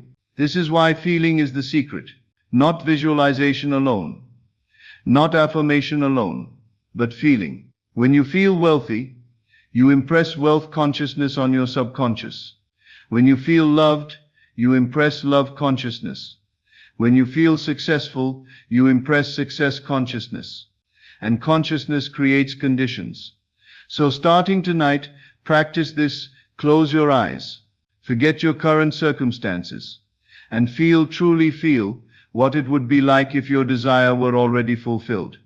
Not what you would do with it, not what it would look like, but how you would feel being the person who already has it. Feel the relief, the joy, the peace, the certainty. Dwell in that feeling until it becomes natural, until it feels more real than your current circumstances. Because the moment that feeling becomes more real to you than your outer conditions must change to match it. This is law. What you're doing when you feel your desire as already real is making an assumption. You're assuming the wish is fulfilled. You're assuming you already are what you want to be. You're assuming the end is accomplished. An assumption, if persisted in, hardens into fact. This is the principle I've been teaching for decades. You don't become what you want, you become what you assume yourself to be. If you assume you're poor, you remain poor, no matter how hard you work. If you assume you're rich, you become rich, even if your current bank account is empty. Because assumption creates reality. Your subconscious doesn't question your assumptions. It simply accepts them and creates conditions that match. If you persistently assume you're successful, your subconscious arranges circumstances, opportunities, and encounters that confirm your success. It must. Because that's law. So the question is not, how do I get what I want? The question is, who am I assuming myself to be? If you assume yourself to be lacking, struggling, limited, that's what you'll experience. But if you assume yourself to be abundant, loved, successful, that becomes your reality. Not because you hoped for it, not because you worked for it, but because you assumed it. An assumption creates fact. Now, here's where most people fail. They make the assumption. They feel the wish fulfilled. They dwell in the desired state for a day, maybe a week, and then they look at their circumstances and see no change. Nothing has shifted. The bank account is still the same. The relationship is still absent. The success hasn't appeared, and they think it's not working. So they abandon the assumption and return to the old consciousness of lack, and they wonder why nothing manifests. Listen carefully.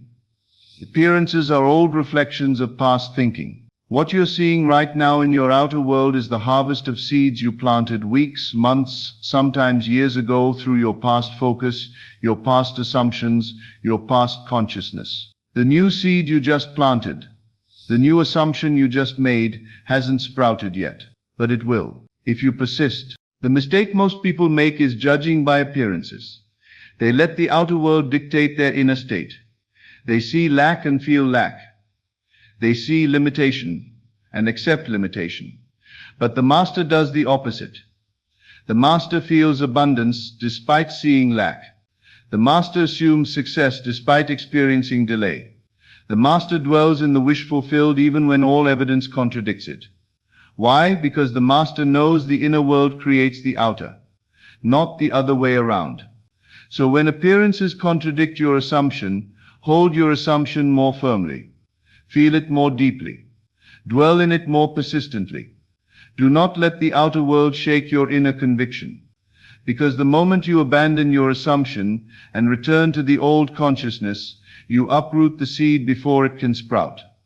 But if you persist, if you continue to assume the wish fulfilled despite all evidence to the contrary, the outer world must eventually conform. It has no choice, because it has no power of its own. It merely reflects what you are being within.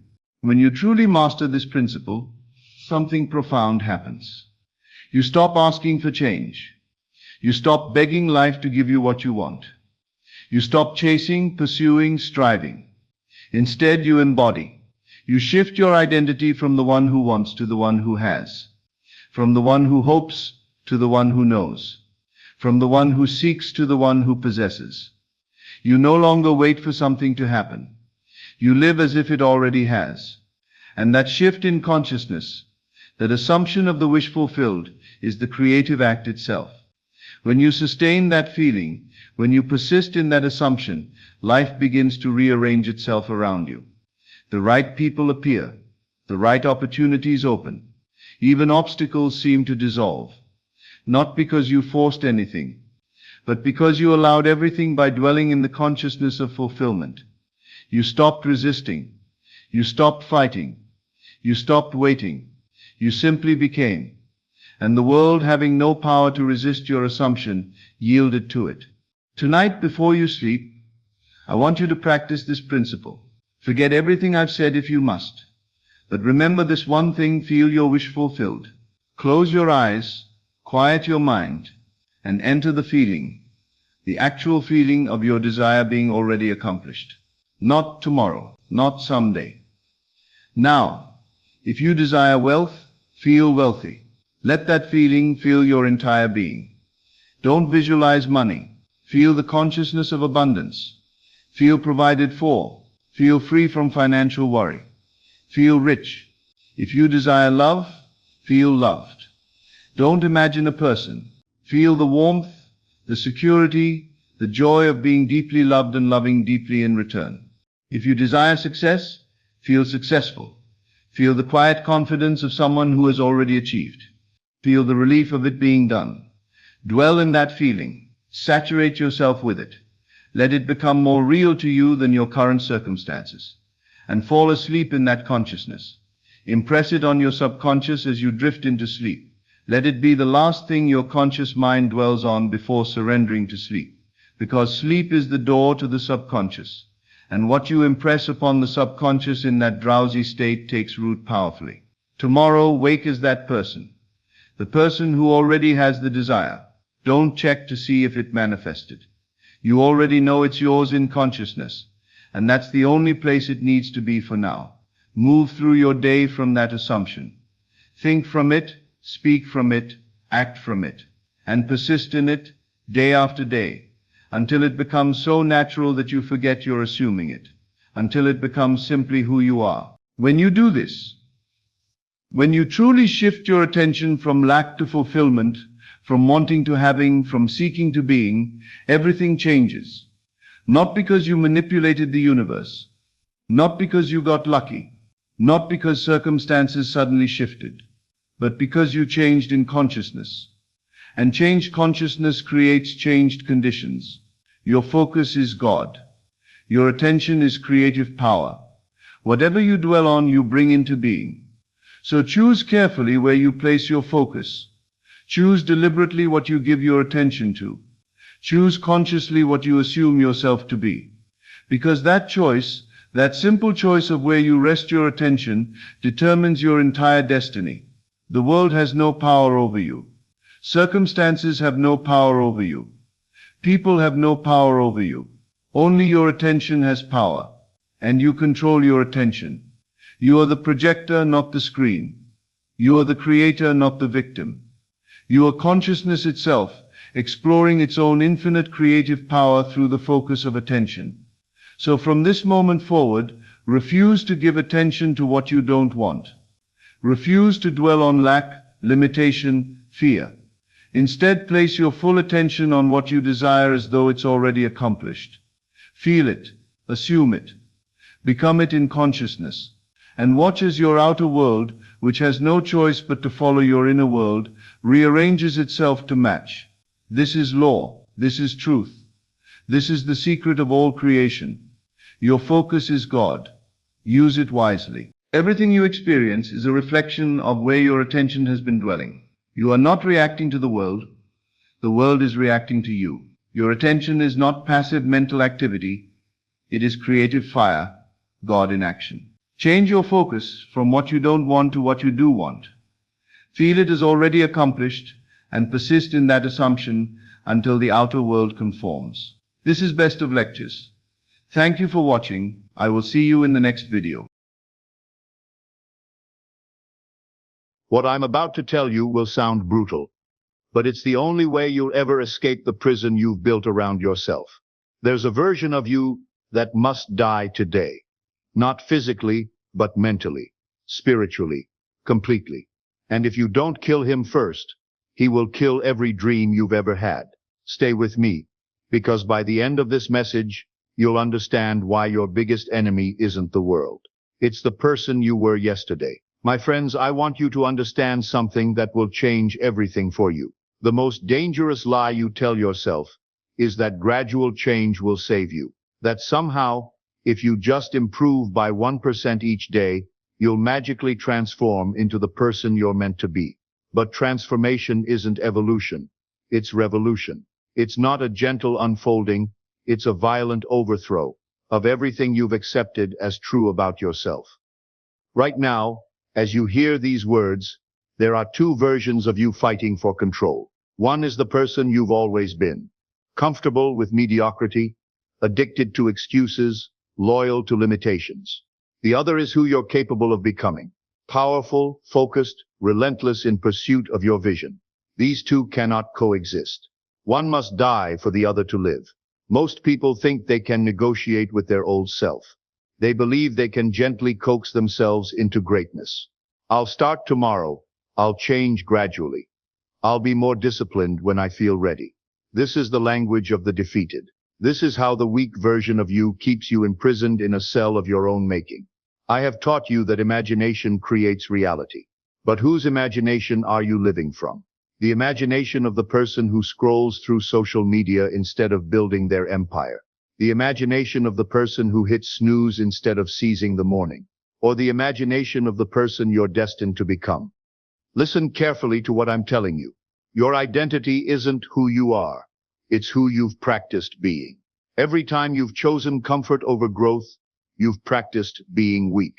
Every time you've avoided responsibility, you've practiced being powerless. Every time you've settled for less, you've practiced being ordinary. And practice, my friend, makes permanent. The old you operates from a consciousness of lack. He sees problems where the new you sees opportunities. He feels fear where the new you feels excitement. He makes excuses where the new you makes results happen.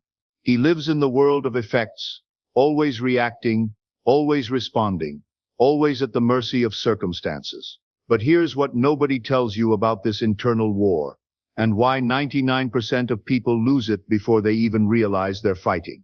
Your old self doesn't just represent your past. He represents your comfort zone, your familiar patterns, your known limitations.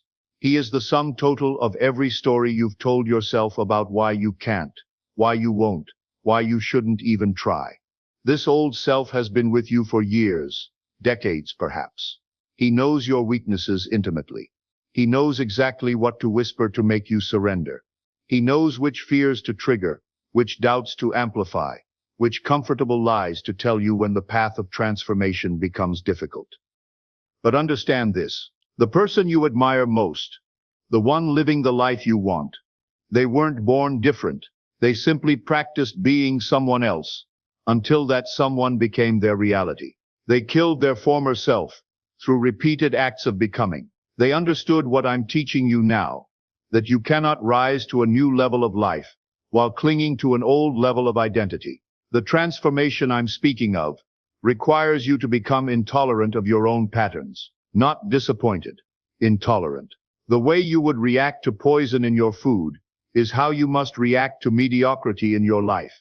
You must develop an allergy to your own excuses so severe that the thought of making one becomes unbearable. Your old self will fight for survival with everything he has. He will whisper that you're being too hard on yourself. He will remind you of past failures. He will make you feel guilty for wanting more than what others accept. He will tell you that you're being unrealistic, that you should be grateful for what you have, that you're asking too much of life. This is where most people surrender. They mistake this resistance for a sign that they're on the wrong path. But this resistance is actually proof that you're on the right path. Your limitations only scream when they're dying. The louder the protest from your old self, the closer you are to breaking free. I have called this dying to your former state. And it's not metaphorical, it's literal. The thoughts you've thought, the emotions you've felt, the actions you've taken, they must actually cease to exist in your new reality. You cannot carry the consciousness of poverty into wealth, the consciousness of failure into success, the consciousness of limitation into freedom. Now, here's what you must understand about the exact process that will kill your old self forever. But I'm warning you, once you begin this process, There's no going back to the comfortable mediocrity you once knew. First, you must starve your old identity of the things that keep it alive. Stop feeding it comfort. Stop giving it easy choices. Stop allowing it to negotiate. Every time you choose discipline over impulse, you're literally starving the weak version of yourself to death. Every time you act in spite of not feeling like it, you're withdrawing life force from the old you and feeding it to the new you. The old you wakes up whenever he wants. The new you owns his mornings. The old you reacts to circumstances. The new you creates them. The old you hopes for change. The new you commands it. The old you waits for motivation. The new you operates from discipline. The old you seeks approval. The new you grants it to himself. Second, you must feed your new identity with experiences that strengthen it. Wake up earlier than you want to. Do the work without applause. Make decisions based on who you're becoming, not who you've been. Each act of becoming literally rewrites the story of your life. Each choice made from your new identity weakens the old one. But here's the mistake that ruins everything, and I see 90% of people make it without realizing. They think this is about self-improvement. It's not. This is about self-replacement. You're not trying to fix the old you. You're trying to replace him entirely. You're not upgrading your current self. You're becoming someone completely different. When I speak about assuming the feeling of the wish fulfilled, I'm not talking about pretending. I'm talking about literally becoming the person who already has what you want.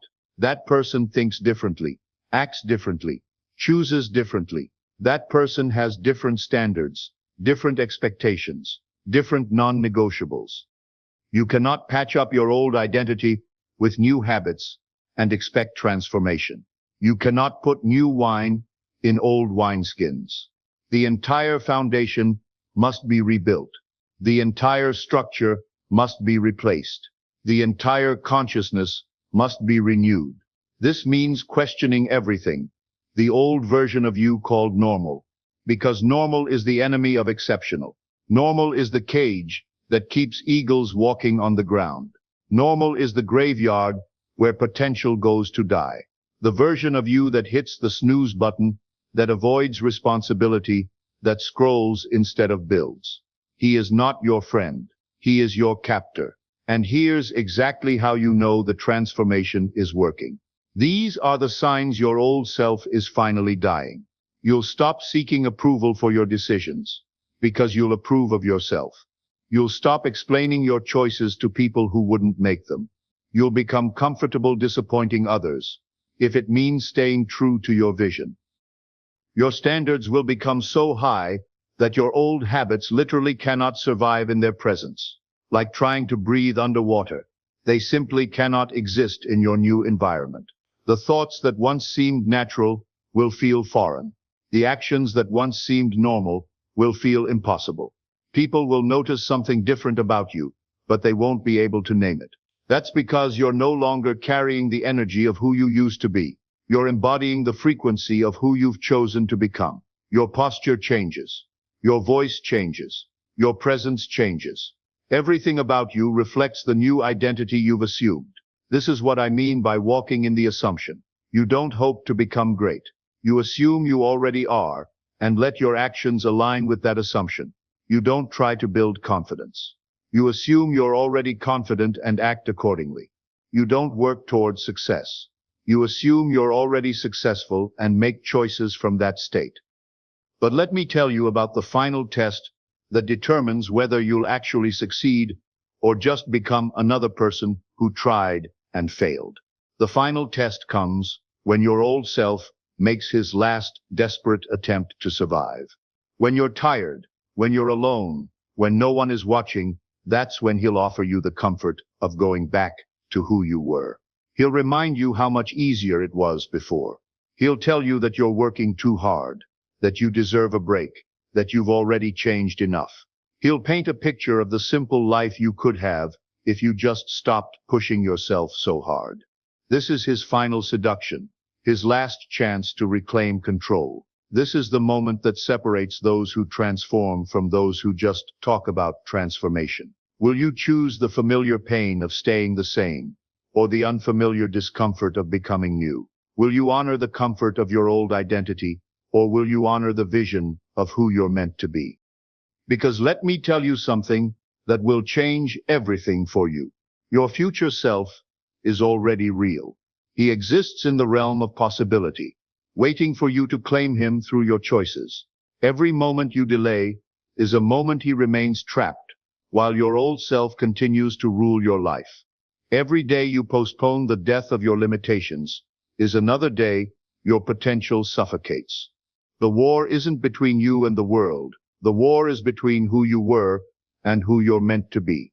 And this war isn't fought once. It's fought every morning when you wake up. Every moment you face a choice. Every time you decide whether to rise or remain. It's fought in the small moments when no one is watching, when there's no applause, when the only witness is your own conscience. You must understand that your old self has been telling you a story about who you are, what you're capable of, what you deserve. That story has been playing on repeat in your mind for so long that you've accepted it as truth. But it's not truth. It's simply a story that's been told so many times, it feels real. The person you're becoming has a different story. In his story, you're not limited by your past. In his story, you're not defined by your failures. In his story, you're not bound by what others think is possible for you. In his story, you are the author of your own destiny, the creator of your own reality, the master of your own fate. But stories only have power when we believe them, and belief only has power when we act from it.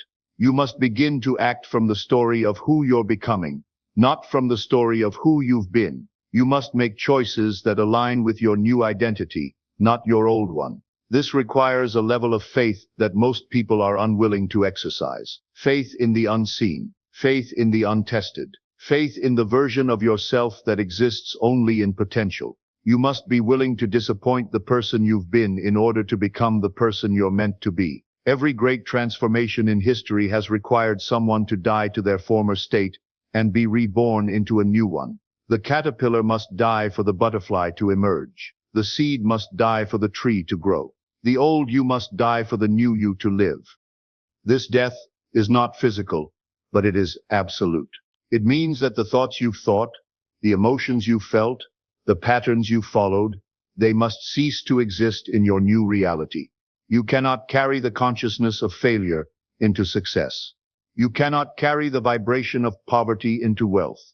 You cannot carry the identity of limitation into freedom. The process of becoming unrecognizable to your former self is not gentle. It's not comfortable. It's not easy. It requires you to question everything you've accepted as true about yourself. It requires you to challenge every limitation you've embraced. It requires you to shatter every ceiling you've placed over your own head. But this discomfort is not a sign that you're on the wrong path. It's a sign that you're on the right one. The resistance you feel is not your intuition telling you to stop. It's your old self fighting for survival. The doubt that creeps in is not wisdom. It's fear, dressed up as reason. You must develop an unshakable commitment to the vision of who you're becoming. This commitment cannot be emotional. Emotions change. It cannot be motivational. Motivation fades. It must be structural. It must be built into your daily routine, your non-negotiables, your way of being in the world. This means that every decision you make must pass through one filter. Does this align with the person I'm becoming, or does it serve the person I'm outgrowing? Every action, every choice, every thought must be measured against this standard. If it serves your new identity, it stays. If it serves your old identity, it dies. The person you're becoming doesn't just have better habits. He has a completely different relationship with discipline. He doesn't see discipline as restriction. He sees it as freedom. He doesn't see standards as pressure. He sees them as power. He doesn't see challenges as obstacles. He sees them as opportunities to prove who he's become. Your new identity cannot be built on the foundation of your old one. You cannot simply add new behaviors to old patterns and expect transformation. The entire structure must be rebuilt from the ground up. This is why partial change never works. This is why gradual improvement leads to gradual results. You need radical change to create radical results. Most people are afraid of radical change because they think it means losing themselves. But you're not losing yourself. You're finding yourself. The person you've been is not who you are. It's who you learned to be. And what is learned can be unlearned. What is practiced can be repracticed. What is chosen can be chosen again, differently. The real you, the powerful, focused, unstoppable you, has been buried under layers of conditioning, limitation, and fear. The process of transformation is not about becoming someone new. It's about removing everything that isn't you. It's about stripping away the false identity you've worn for so long that you forgot it was a costume. This is why the resistance is so strong. Your old self knows that he's not really you. He's just a role you've been playing. And like any actor who's played a role for too long, you've forgotten where the character ends and you begin. The process of transformation is about remembering who you really are underneath all the layers of who you've pretended to be. The version of you that settles, that compromises, that accepts less than you deserve. That's not you. That's just fear wearing your face. The version of you that doubts, that hesitates, that plays small. That's not you either. That's just conditioning speaking with your voice. The real you is bold. The real you is confident. The real you is relentless in pursuit of your vision. The real you doesn't ask permission. The real you doesn't seek approval. The real you doesn't wait for the right moment, because the real you knows that every moment is the right moment when you decide to make it so. But here's what most people don't understand about this process. The death of your old self is not a one-time event.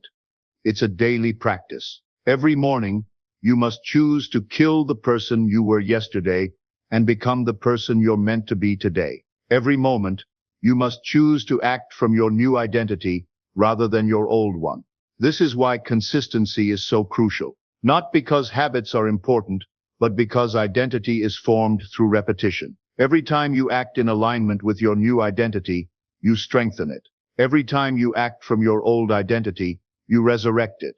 The person you become is simply the person you most consistently choose to be. The tragedy is not that people fail to change, it's that they fail to choose. They wait for transformation to happen to them instead of making it happen through them.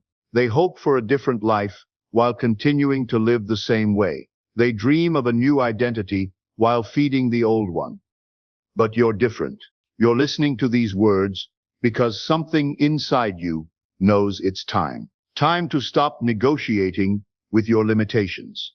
Time to stop being loyal to your past. Time to stop carrying the weight of who you used to be. The person you're becoming is not just a better version of who you are. He's a completely different person. He thinks different thoughts, feels different emotions, makes different choices. He has different standards, different expectations, different non-negotiables. He operates from a different level of consciousness entirely. This new consciousness cannot be achieved through thinking alone. It must be embodied through action. You must begin to move through the world as the person you're becoming, not as the person you've been. You must speak as he would speak, act as he would act, choose as he would choose. This is what I mean when I say you must assume the feeling of the wish fulfilled. You must assume the identity of the person who already has what you want, not because you're pretending, but because you're recognizing the truth of who you really are, beneath all the layers of who you've pretended to be. The process of becoming is not about adding something to yourself. It's about subtracting everything that isn't you. It's about removing the mask you've worn for so long that you forgot you were wearing it. It's about shedding the skin you've outgrown, but continue to wear out of habit. This shedding process is uncomfortable because you're leaving behind the familiar. You're walking away from the known. You're stepping into the unknown with nothing but faith to guide you.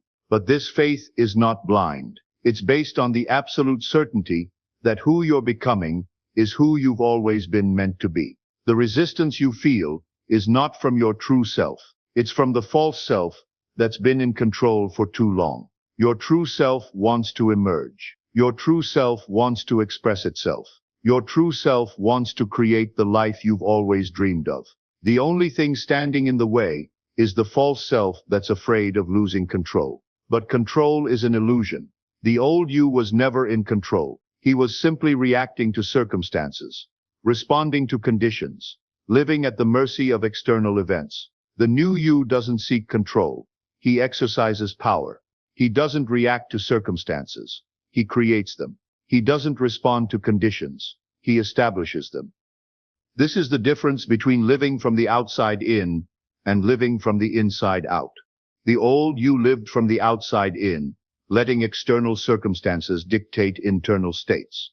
The new you lives from the inside out, letting internal states create external circumstances. This shift in perspective changes everything. Instead of waiting for conditions to change so you can feel different, you change how you feel to create different conditions. Instead of waiting for circumstances to improve so you can act differently, you act differently to improve circumstances. Instead of waiting for life to get better so you can be better, you become better to make life better. The person you're becoming understands that he is not the victim of his circumstances. He is the creator of them. He doesn't happen to life. Life happens through him. He doesn't experience reality. He expresses it. He doesn't find his purpose. He creates it. This understanding completely transforms how you move through the world. You stop looking for opportunities and start creating them. You stop waiting for permission and start granting it to yourself. You stop seeking validation and start providing it for yourself. But this transformation cannot be partial. You cannot be the new you in some areas of your life and the old you in others. Identity is not compartmentalized. It's integrated. The person you are in one area of your life is the person you are in all areas of your life. This is why surface-level changes never create lasting transformation. You cannot change your results without changing your identity. You cannot change your circumstances without changing your consciousness. You cannot change your life without changing yourself. The person you've been created, the life you're living. If you want a different life, you must become a different person. Not a slightly improved version of who you are, but a fundamentally different person with a fundamentally different way of being in the world. This different way of being is not about doing more. It's about being more. It's not about having more. It's about becoming more. It's not about getting different results. It's about becoming a different cause. The old you was focused on effects, trying to change results without changing causes. The new you is focused on causes, understanding that when you change the cause, the effects must change as well. When you change who you are, what you have must change to match. This is the law of correspondence in action. As above, so below. As within, so without. As you are, so you experience. Change your identity, and your reality must change to reflect it. This is not philosophy. This is practical metaphysics. This is how the universe works. But here's the crucial point that determines whether this works for you or not. You must make this change at the level of identity, not just behavior. Behavior modification can create temporary change, but identity transformation creates permanent change. Behavior is what you do, but identity is who you are. The person you're becoming is not just someone who does different things. He's someone who is fundamentally different. He doesn't just act confidently. He is confident. He doesn't just behave successfully. He is successful. He doesn't just do disciplined things. He is disciplined. This is the difference between having and being. The old you was focused on having more money, having better relationships, having a better life. The new you is focused on being wealthy, being loving, being successful. When you change what you are, what you have must change to match. So here's my final question for you, and your answer will determine everything that happens next. Are you ready to become unrecognizable to your former self? Are you ready to make choices that your old identity would never make? Are you ready to live from a place of power instead of a place of hope?